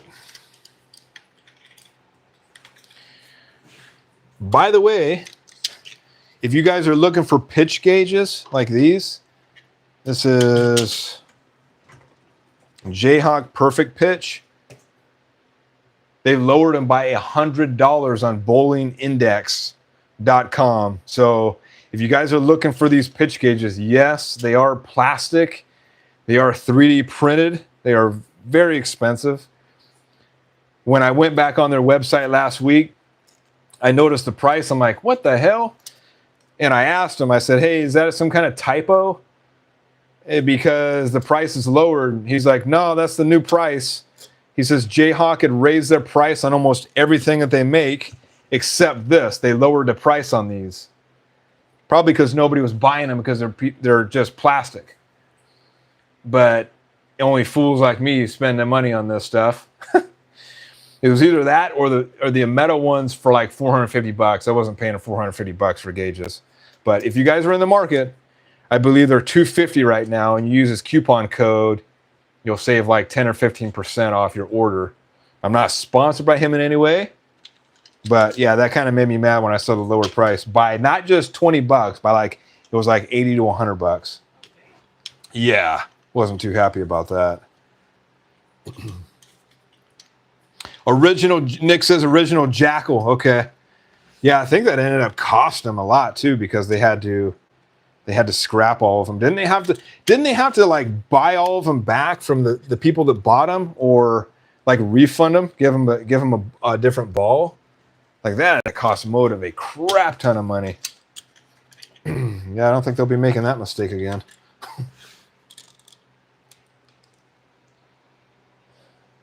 Okay, let's see.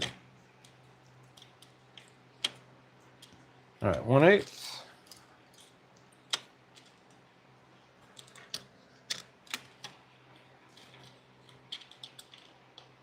Zero. 0.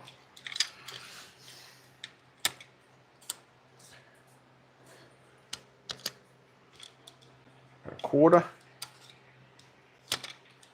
And a half. All right. This one again. Yeah, quarter. Sweet. All right. All your measurements are good, broski, on the pitch gauge. And I'm going to clean this out a little bit. with some alcohol.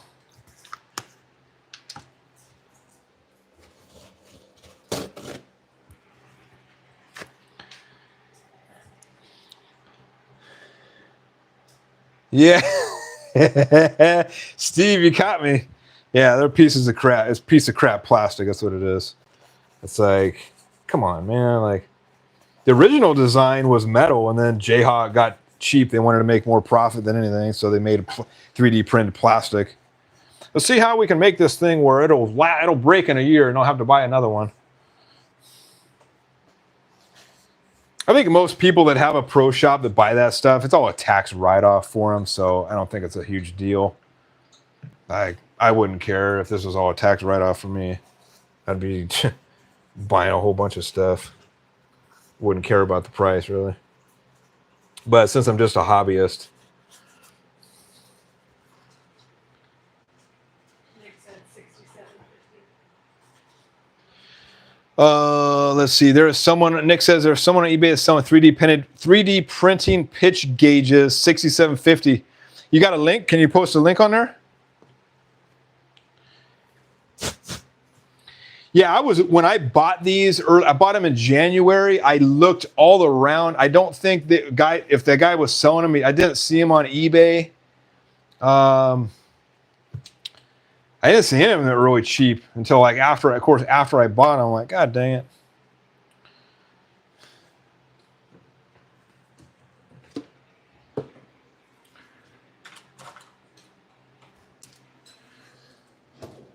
All right, we got some pliers here.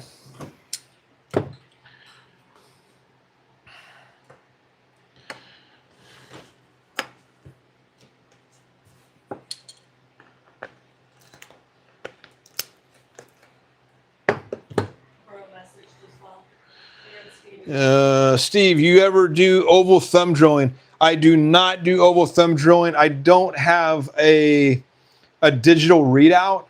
So to do oval thumbs, you pretty much have to have the digital readout on your drill press. And I haven't messed with that. My PSO does oval thumbs, and he says not a lot of PSOs do them. So I think they're kind of scared to tackle them. My thumb is messed up. I even have custom mold thumb, and it sucks having 7 different Jopos. Damn, that would suck. 7 different Jopos, yeah.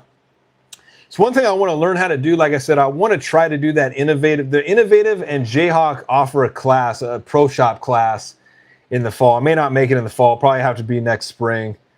But I want to do that. Maybe in that class you can learn how to do ovals. But I'm pretty sure, 99% sure, you have to have a digital readout just because you have to have the accurate numbers. It'd be really hard with just the XY table to try to get it right because it's very minute measurements that you're doing. But yeah, that's something I definitely want to tackle from here, going forward. Because my thumb is if I do like my Jopos, I have my PSO drill that out for my thumb.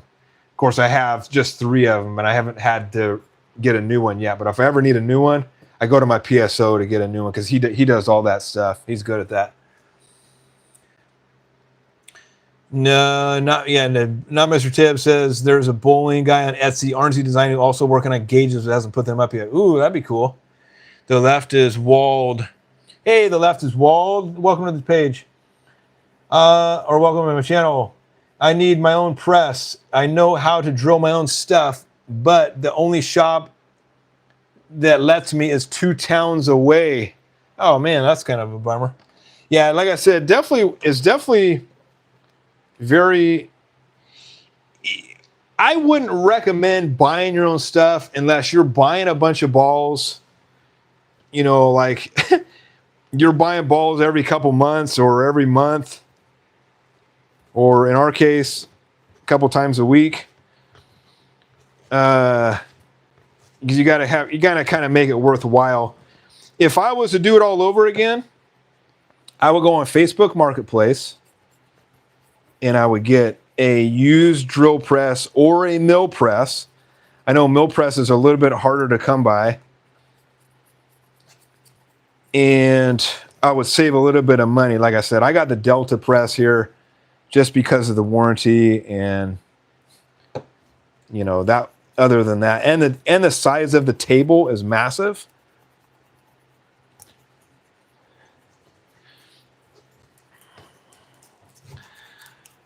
But yeah, definitely getting your own stuff is the way to go, because I just walk out in my garage like I did today.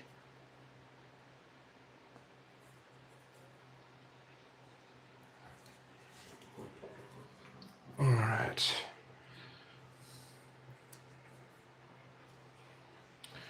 And I drill a ball. So the ball came in the mail. I bring it out to the garage, I drill it up. I put the Jopo in there and the fingers, and I go roll it. I mean, that is, talk about convenience. My PSO is, what, 4 towns away? 5 towns away? Yeah, it's a 45-minute drive to get to my PSO. You don't even use them. No, I know, but I'm saying, like, that's how long of a drive it was to get out there. It was 45 minutes. Yeah, it sucks. There's a lot of people that are buying my jigs. They're in the same case as you are. You know, they want to buy balls, but either their PSO has a super long wait, or they're super far away, or they don't like the way their PSO drills their balls. You know, and it's like, I sent a jig to a guy a couple months ago that, I mean, most of the shipping that I do, it's just part of the cost of the jig. And it's average $30 for shipping my jigs out to people. And this guy was like $50 shipping. I'm like, holy crap. And even the guy at the UPS store was like, damn, dude. Like, cause the guy at the UPS store knows me. And he's like, damn, dude, this was $50. And there was some kind of like fee that it was tacked onto UPS because he lived in such a remote area that it was like an hour and a half from the nearest UPS hub, or 2 hours from the nearest UPS hub, or something like that. And so they had to, you know, ship it out there. He lived in you know, BFE. But yeah, and who knows how close his bowling alley is. I mean, shoot, he's probably got to drive quite a way.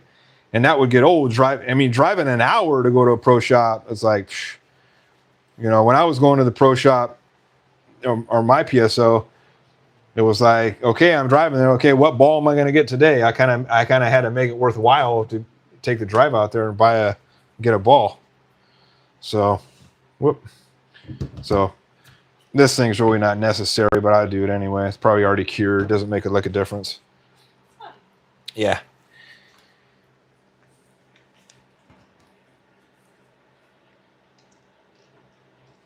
Nick, I made my own tool to oval thumbs. Ooh, what is it? How do you do it? Not Mr. Tibbs. What kind of tool? Yeah, exactly. I want to know. The left is walled. Yeah, I've got like 6 balls just this year. Yeah, you're definitely going to need your own stuff then. You're hooked. Definitely hooked. So, yeah, like I said, I would go on Facebook Marketplace or OfferUp or one of those, and the important thing you want to look at, I don't know how knowledgeable you are, the left is walled with drill presses. This was my very first drill press. I learned so much that I didn't know. And so there's a lot, if you don't know, there's a lot to know, like the run out on the drill press. What's the run out on the chuck? What kind of chuck does it have? All these things I learned as I went. And those are the most important things. So the run out, which is the vibration or how much like play the drill chuck or the drill bit has when you're like, if you just shake it, you want it to be damn near 0. And I ended up having to I had to ditch the scrap or the stock chuck because it was a piece of crap. And I got a Lambrick chuck. If you watch one of my videos, I did a review on the Lambrick chuck. They're made in Spain. $400 for this chuck, keyless chuck. It's guaranteed for a year. Lambrick is used in medical machines. Like anytime you're getting like any kind of surgery where a drill press is used or anything like that, any kind of it's medical grade drill press, which to me is like the best, right? So if they're medical grade, they can be sure damn good enough for a bowling ball. So once I got that new chuck, my run out was absolutely zero. And when I first used the old chuck, I was getting a ton of vibration. I was like, what the hell is going on? Like I thought I made my jig good, and it wasn't the jig at all. It was the run out on the drill chuck was causing vibration. So if you do get a drill press, definitely get a good chuck and get good bits. Make sure your bits are sharpened up, and you should be good to go. I've seen drill presses. You can get a decent one for $500, like an older Delta model or a Jet model. I was gonna say Grizzly's another one. Jet, Delta. I'm trying to think of the other brands. Don't get a Harbor Freight. Whatever you do not get a Bauer. I would not recommend that. They're just flimsy. I went and looked at one earlier this year after I bought mine, and I'm glad I didn't get it. It was on my radar. Like, okay, I'm gonna choose between the Delta, the Wen that they sell at Home Depot for $700. Or the Bauer. And once I went to look at the Bauer, I'm like, and even the wife says, man, you dodged the bullet with that one. Because it's just crap.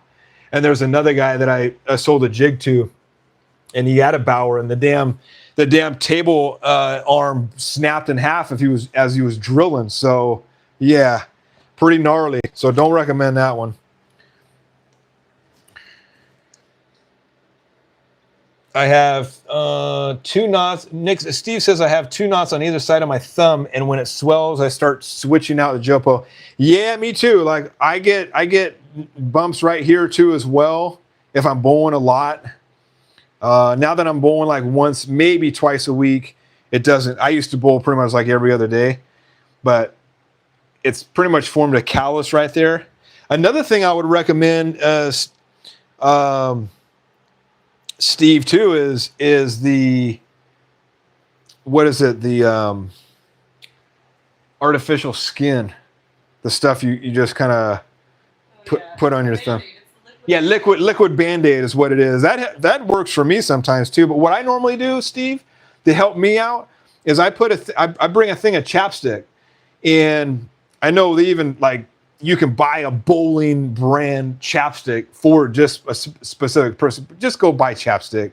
And I just put a tiny dab here and a tiny dab there, and my thumb fits good. And just kind of wipe it off a little bit so it's not, if you put too much chapstick on, you're never going to be able to hold the ball. It's just a tiny little dab. I'm talking just a speck, and you just kind of put your finger in back and forth and get it smoothed out. And you'll never get a stuck thumb, and it won't hurt your thumb. So I don't know if you've done that, Steve. Too bad I can't get a 3D scan and then have a mold made, then drill it perfectly. I would do it when thumb is swollen. Yeah, no joke. Nick says, just like the thumb workout tool online, but I made my own work at home since I'm a machinist. Okay. Yeah, I've got the workout tool as well too. I could probably do that on my own. I think I practiced that when I got it, and I made it all weird. I didn't know what the hell I was doing.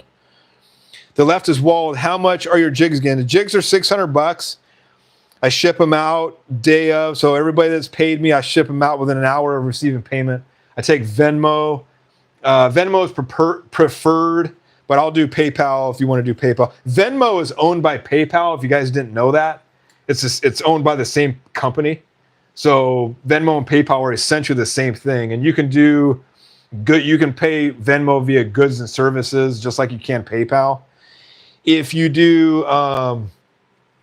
friends and family, I usually knock off like $25, so you don't have to pay the fees. Nick, Jacob's chucks are the best quality. I've never heard of Jacob's chucks. Where do you get? Oh, Jacob's chucks. Jacob's chuck. I heard of Albrecht, which is like the best, made in Germany. Those things are like $800. And then Lambrecht. I don't think I've ever heard Jacob. I'm trying to think. I might have seen those. The name doesn't ring a bell to me though. Where do they make the Jacobs at? Jacob chucks are the best quality. Brad says New Skin. Yeah, you got it, New Skin. See, Steve, chapstick. Yeah, you haven't tried chapstick, Steve. Damn, dude. That's what you got to try. Like I said, don't do too much chapstick. Just like a tiny little dab on both sides. and it'll be good, you know, for like a game. Then you might have to pull back out and do some more, but you should be good. Huh? Look at Steve's message. What the fart said. If you're military, you know. Steve Suter. Okay, everyone, time to hit the fart sack. If you're military, you know. Have a great night, good times. I never heard the fart sack. I was in the military. Must be a different branch. Thanks for being here, Steve. Yeah, Steve. Thanks for joining, my friend. Appreciate it. Thanks for sticking in. We're going on an hour and a half. Thanks for watching. Appreciate it. And I will see you next time. Sorry you didn't win the free prize. I was going to give out a pretty good prize. Still, I'll have to do another one of these. See, my odds are so good. I mean, the odds are so good for me because Brunswick makes so many damn balls. I could probably have 20 people guess, and not one person would probably get that right.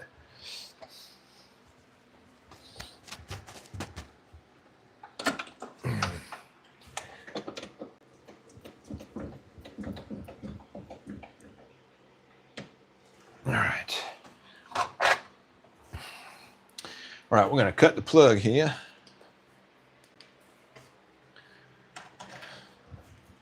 Or cut the Jopo down here. When you're going to roll this ball, broski, and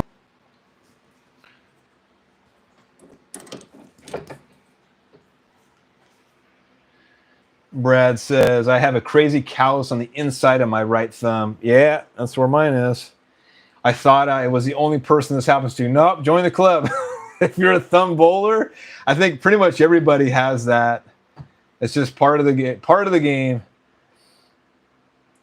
I keep a fingernail file in my bag to keep it under control. Yeah, I should probably do that too. Nick, they have their own website, but Granger sells them along with other vendors. Okay, I'll have to check that out. I don't need a chuck now, but if I ever do get a mill press in the future, this chuck isn't going to fit. I'm going to probably have to get an R8 chuck.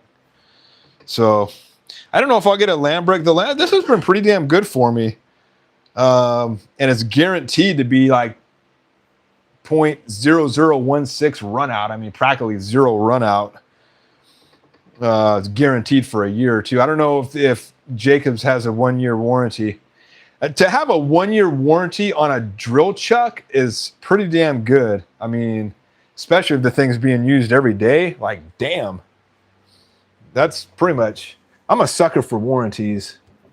Like, you give me a good warranty, and I'm like, all right, now you're speaking my language.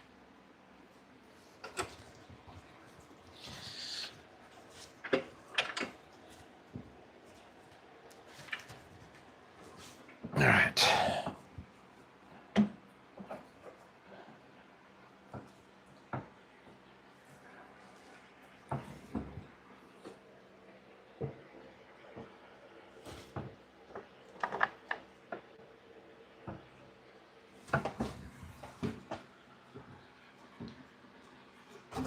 Whoop. Guess I can bring you guys back over here. Check it out. All right, so all we're doing here is we're just cutting the plug here. I mean, sorry, keep saying plug. Cutting the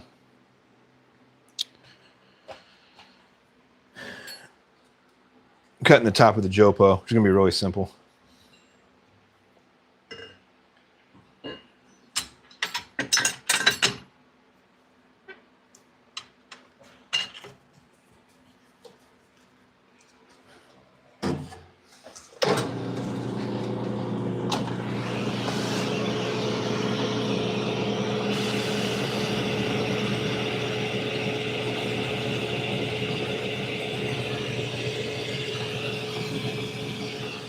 That's it.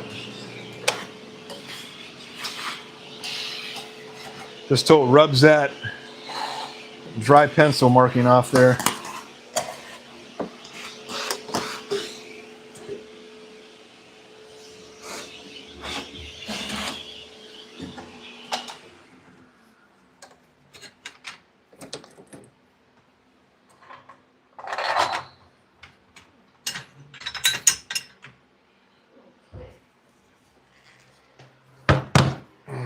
All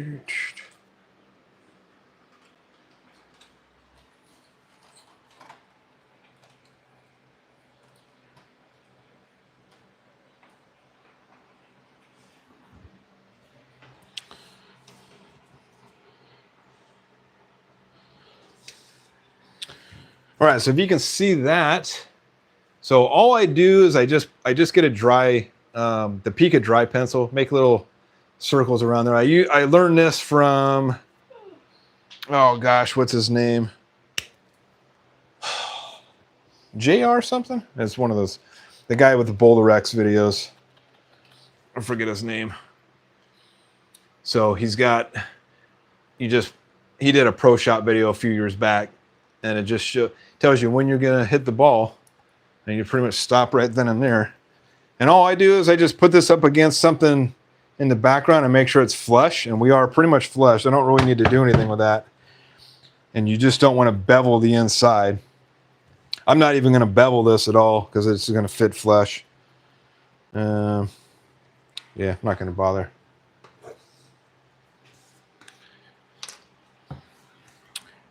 Let's see. Nick, the hell, yeah, not Mr. Tibbs. Ryan Stigler, 600 left is walled. Yeah, oh, J.R. Raymond, that's who it was. Yeah, thanks for that. Gotta have, you know, when you get old, you get brain farts. You can't even think of the damn guy's name. He's selling this thing that you put on down the lanes. I don't know if you guys saw that. That kind of, you can hit your target. That's pretty cool. Has like a light that shines on if you hit your spot.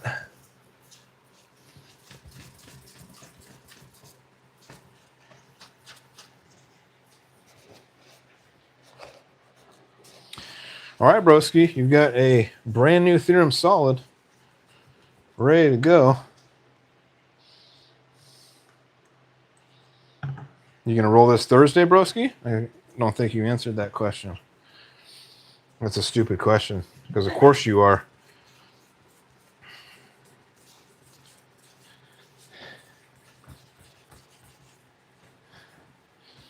I would go to Paddock to roll this thing. I wouldn't even bother with where you bowl at. I'm not going to mention the name.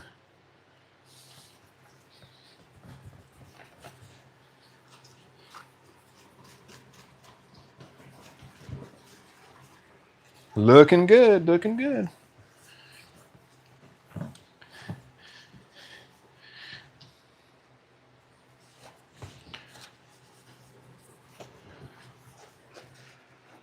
All right, good to go.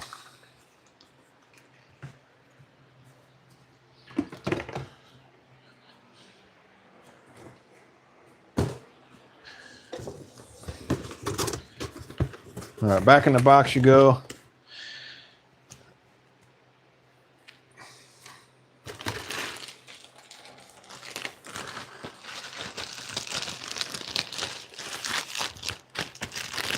So I think Broski got this ball at Gebhardt's, which is in Pennsylvania, if I'm not mistaken.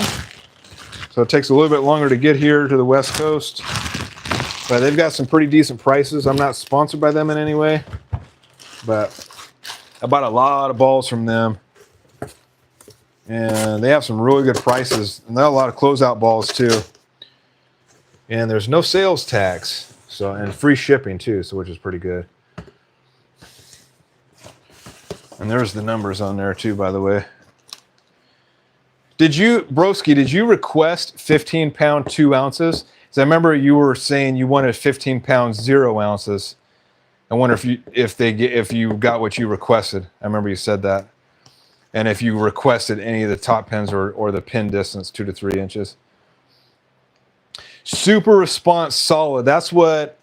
This is what's brand new to this ball that I don't think they put on any other B7 ball, is a super response solid. Yeah, how real. Ant-Man, what's up, Ant-Man? Welcome, my friend. Ant-Man, he's here. When drilling fingertip holes, do you drill the same size hole, whether adult hand or smaller hand? So I mainly just drill for me The father-in-law, our buddy D'Lo, and oh, that's right, D'Lo. He doesn't use lady grips, does he? D'Lo, what? I thought he was using them. D'Lo, did you stop using lady grips? Because one of our friend D'Lo, he was using lady grips, but I was drilling his fingers out 31/32. I just realized. Denny Lowe is on this chat. Okay. Yeah, Denny Lowe, I requested the highest ounce for my 14. Okay. Denny Lowe's got his 14. He got Denny Lowe's got to be one of those guys rolling a 14. Damn you, Denny Lowe. Why do you got to be different, Denny Lowe? What was I gonna say? Yeah. So, oh yeah. So I draw 31/32 for pretty much everybody that I drill for, which is pretty much just some friends and family. And I haven't drilled for anybody else outside of that yet. But if I do, I will definitely get, like, for the wife, she uses lady grip, so that's a 7/8 drill bit. I actually I plugged and drilled up some older balls that she had because she wanted to get back into bowling, but do it two-handed just to see if it was a little bit easier for her. And so I went out and bought a 7/8 drill bit, and I drilled those for her lady grips. So hopefully she'll try that out sooner or later. D'Lo said no lady grips. Okay, good. I got worried there. I'm like, was I drilling out the wrong sizes for D'Lo? But no, I think that was your only question, Ant-Man. Yeah, so like I said, if I had somebody that has smaller fingers, it's mainly I believe it's two sizes. Like we only use inserts here. I don't drill the ball to drill without inserts. So like if you're doing full finger drill jobs, I don't do that. I have a limited amount of drill bits. Let me turn this. Sorry, didn't mean to be blinding you guys. I have a limited amount of drill bits just because they are expensive. I plan on getting the whole set here pretty soon. But right now it's just 31/32, 1.5. I've got the 1 7/8. I got the 1 1/8 and 1 1/4. All the big ones that I need, I got those. But it makes it easier if you use inserts like Vice or Turbo, for example, or even Jopo makes them now, because you just drill the 31/32 for all of them, and they're all come in different sizes. So I don't know personally anybody that uses the full finger unless you're doing like a Sarge Easter grip. Like Brunsnick, for example, uses Sarge Easter. I think he puts an insert in his middle finger, but not in his ring finger, if I'm not mistaken. Maybe he doesn't do it on both. I can't remember. Correct me if I'm wrong. But most beginner bowlers are going to have no insert. They're going to do full finger. And most everybody that I know and all our friends and family, we're all fingertip. Denny Lowe, looking good. Laugh my ass off. Not Mr. Tips. Thanks for drilling it up. The bowling full. Surely this is a ball that will make me a good bowler. I hope so too, man. Hell yeah. I'm kind of curious to see what this ball will do for you. Like I said, I personally love the Theorem Hybrid. So I think what we'll do, broski, maybe we'll do this on a live stream or something. You roll this, and I'll roll the Theorem Hybrid, and we'll put money on it. We'll make it interesting. We'll see which one's the better ball. You got coached by Mark Baker, so I expect nothing less from you, broski. Okay. Nick is laughing there. Yes, I requested 15.1 or 15.2. Okay, so you bumped it up. Nice. Danny, no, I requested the highest ounce from a 14. Got that. No lady grips. Not Mr. Tips. D'Lo stopped using lady grips a while back. Okay. Ant-Man, reason I ask is I feel my finger holes, non-thumb, feel too wide inside. But then the inserts to fill out. Not sure if PSO fitted me correctly. Let's see if I understand that. Reason I have my finger holes, non-thumb, feel too wide inside, but then the inserts to fill. Are you using inserts or just regular? There's a couple different things that people do if they do inserts. It's the what do they call that? I personally don't do it. I know a lot of the other golfers do it. It's you drill a bigger. I know, Nick. I know you know this answer. I'm having a brain fart tonight. It's where you Help 'em out. where you have you drill the bigger hole for the fingers, so you have more space, more movement in the when you do the fingers. Golly, I can't think of what it's called. Help me, Nick. I need your help. Help me.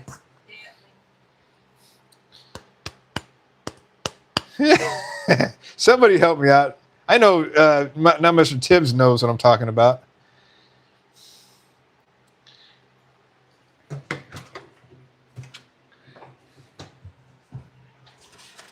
Vacuum grip. There you go. Thank you, Nick. Thank you, Nick. Yeah, so Ant-Man, there's also a vacuum grip that maybe your PSO did that has a bigger grip. I don't know. I'd have to see what you're talking about. It's kind of hard to picture what's going on. Like I said, I'm not a PSO, so I don't know. Like I said, I just do this stuff out of my garage. And I just want to share with you guys, kind of DIY stuff and how to tackle it. Like I said, if you're doing this, if you have this kind of setup for you, all you need is stuff for you and your friends. Unless you want to start a business and go out and start drilling other people's stuff, but then you're in a whole another level of a whole bunch more stuff you got to buy. Like I want to buy the palm or the span fitter, that piece of plastic that costs $300, so you can size your grip and your fingers. It has all the holes in it. It's a Bill Taylor ball fitter or hand fitter or something like that. It's like $300, but if I that's one thing that I need, but it's $300 for a piece of plastic. And it's got a patent on it, I believe, so nobody can 3D print it and sell it, which is the unfortunate thing. And I think that's why it's so expensive, because it's got a patent on it. They got to keep those patent licenses up and all that stuff.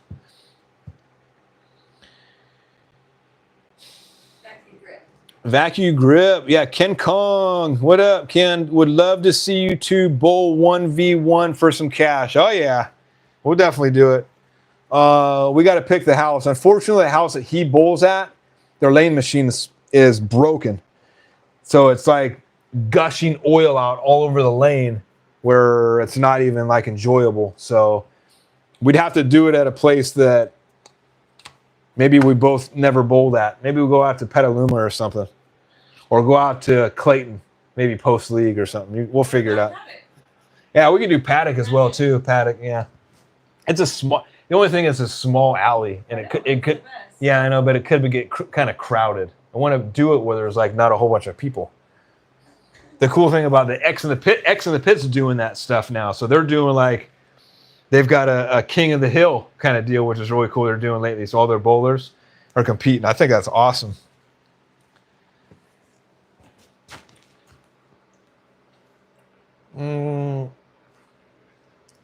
Ant-Man, it's okay. I appreciate it. Yeah, sorry, Ant-Man. Sorry I couldn't help you, man. I'd have to really see what you're talking about. Like, all I really know is drilling the holes for the inserts. If you have space in between the inserts, maybe try more glue. If the insert's moving around, maybe try more glue inside there. Like I said, the people with vacuum grip, they glue it down at the bottom so that it's loose at the top. So it creates like when you put your fingers in there, it's like a vacuum. Creates like a suction on your fingers.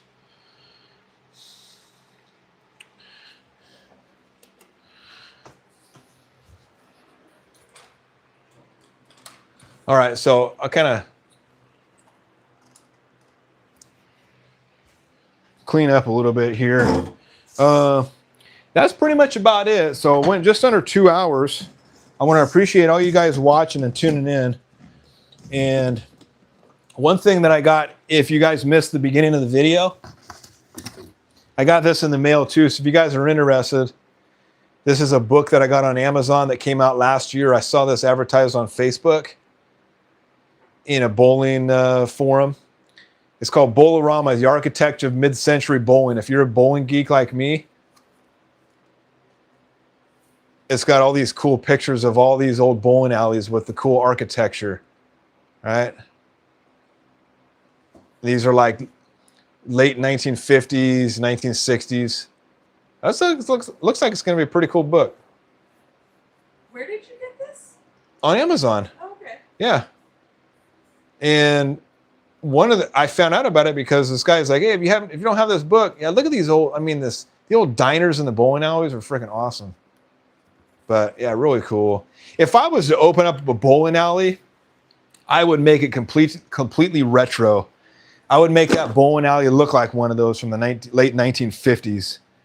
Because, like I said, Boleros come in and made everything all modern. And like I said, there's a place for modern, but there's something special about that old 1950s and 1960s architecture. And if you can fix it up and make it look good, I would want to go there. And you make the lanes all retro.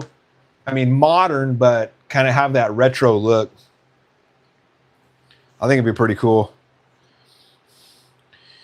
Okay. Nick says, my house just purchased a Kegel Atlas Pro oil machine. The first place on the East Coast to get one. Lang's Bowl-Rama, Cranston, Rhode Island. Damn, how much does that thing cost? Those oil machines run like 60 grand. If that's a brand new one, it's probably 80 to 100 grand.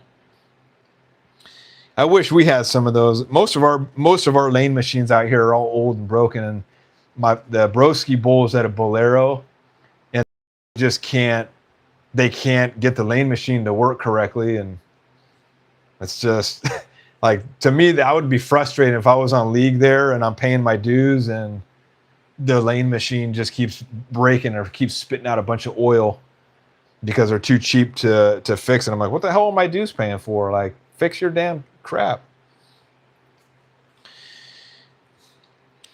Nick says, that's how Lang's Bowl-Rama is. It's new, but looks like it's from the 50s and 60s. I got to look that up. That's freaking cool.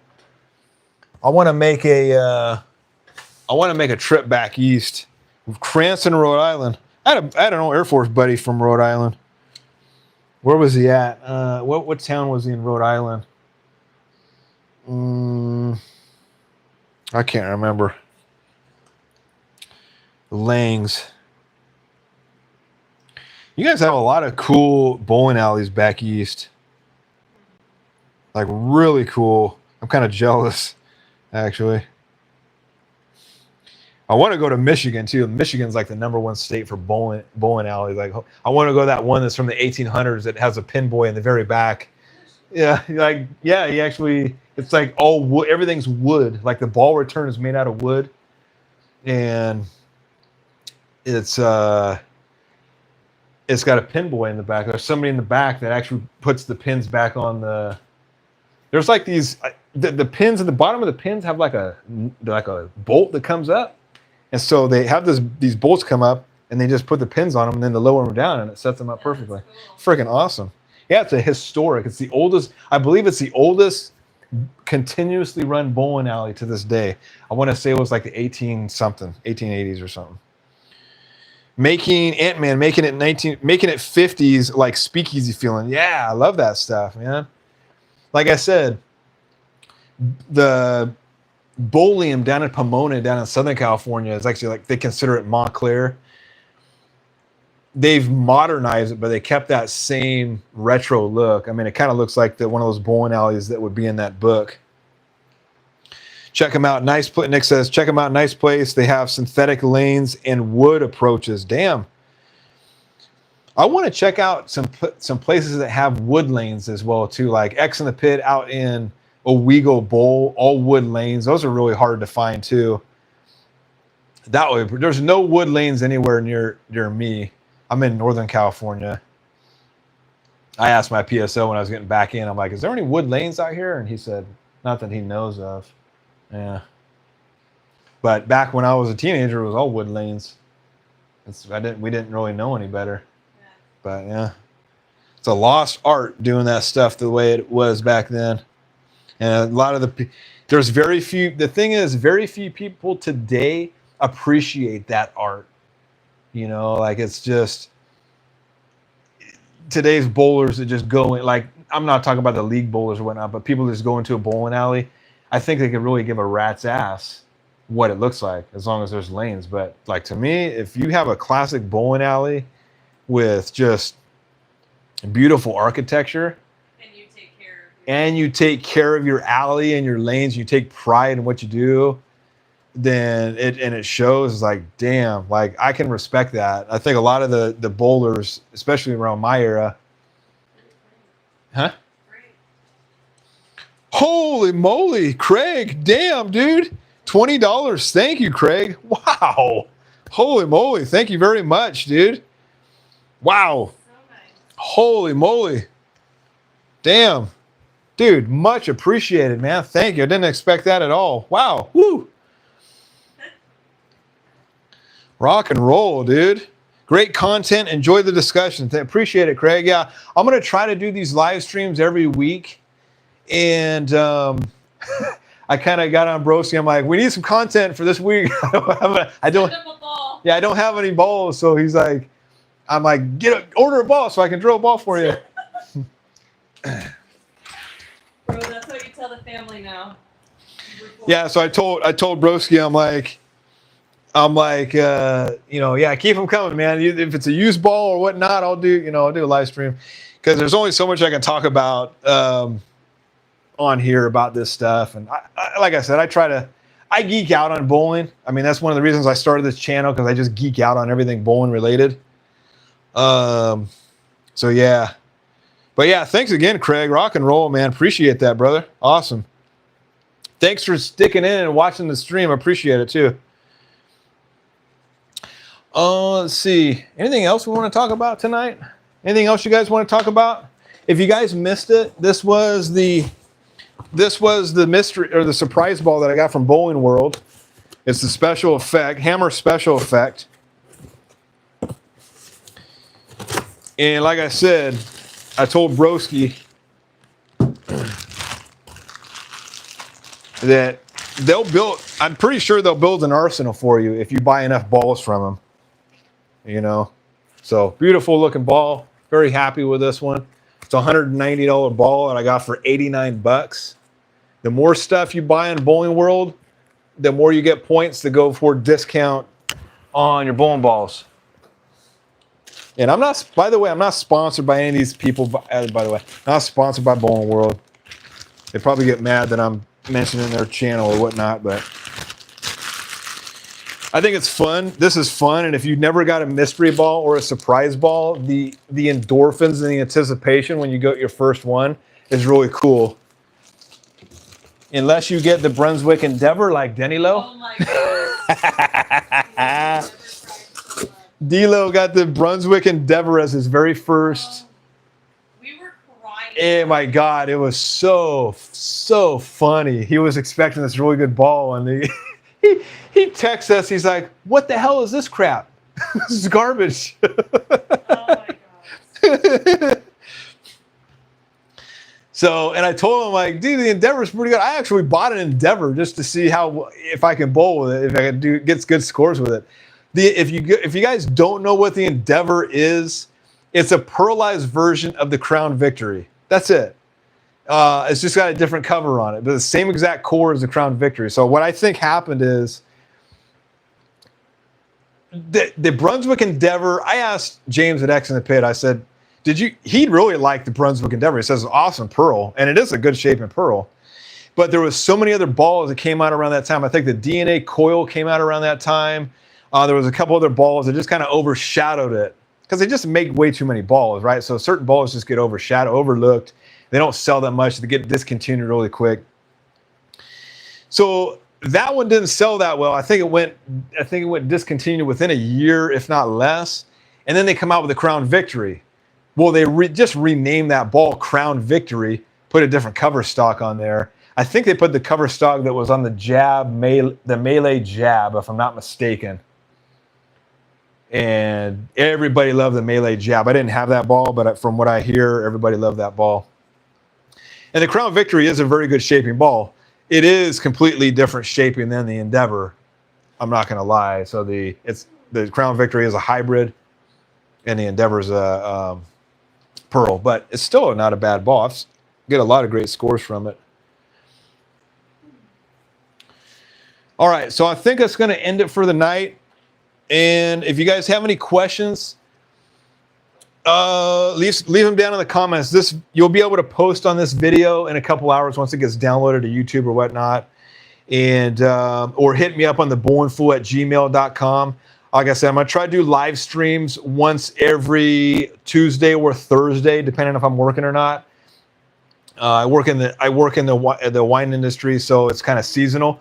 So once the next couple months come in, I'll be really busy. So I don't know what day it'll be, but I'll try to make it either Tuesday or Thursdays around 6 p.m. I know some people are going to have leagues coming up too, so won't be able to watch, but maybe we'll pick a different time or whatnot. So I don't know. We'll figure it out. If you guys are interested in a jig, I sell the jig, $600. Hit me up on the bowlingfool@gmail.com if you like any more of those. I'm going to be having more made here pretty soon. I have 5 available, 5 left, actually 6 left. I got 1 in box ready to go. When you do buy it from me, I ship it out within an hour, drop it off the UPS store. You'll get it within a week. So all the people that live on the East Coast, you'll get the jig within a week. I shipped one to a guy yesterday in Northern California. He got it in one day, or pretty much overnight. I got a guy getting his tomorrow. He's down in Central California. So I package them really good. They're really strong. The jig should last you years. I've had no problems with mine. It works really good. And I think that's it, guys. So like I said, thanks for watching. Thank you, Craig, for the $20. Holy moly. That's awesome. Much appreciated. Thank you very much again for watching. And until next time, thanks for watching. See you guys later.